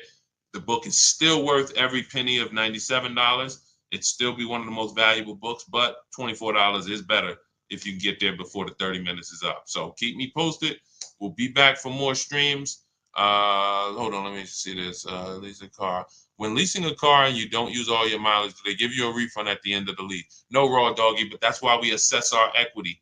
So take somebody like my mother. She's a low mileage driver. Her lease is up on her Mazda. We assess her equity. If the vehicle has retained value because of the lower mileage, we're going to sell that and put money in her bank account. So even if we have a vehicle, leasing is also a hedge against vehicles for vehicles that don't lose value a lot, be it through natural depreciation or be it through I bought 15,000 miles. I thought I was going to use it, but I only use 10,000 miles a year. So now I'm 15,000 miles under. Okay.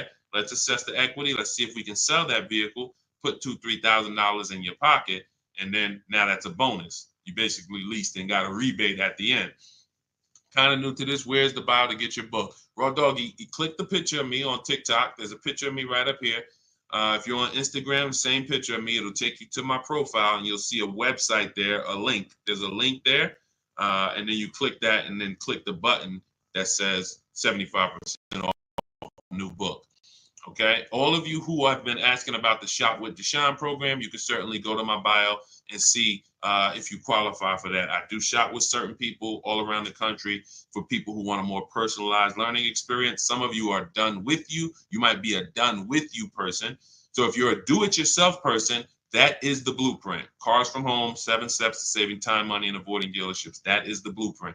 But if you're a done with me person, if you like to do things with people, personally, then you could also go to my bio and you can get information about the Shop with Deshaun program. I don't care how you do it. Just get in where you fit in, get multiple offers, unlearn what you've been taught, or I can't even say what you've been taught. If you think about it, no one taught you to buy a car.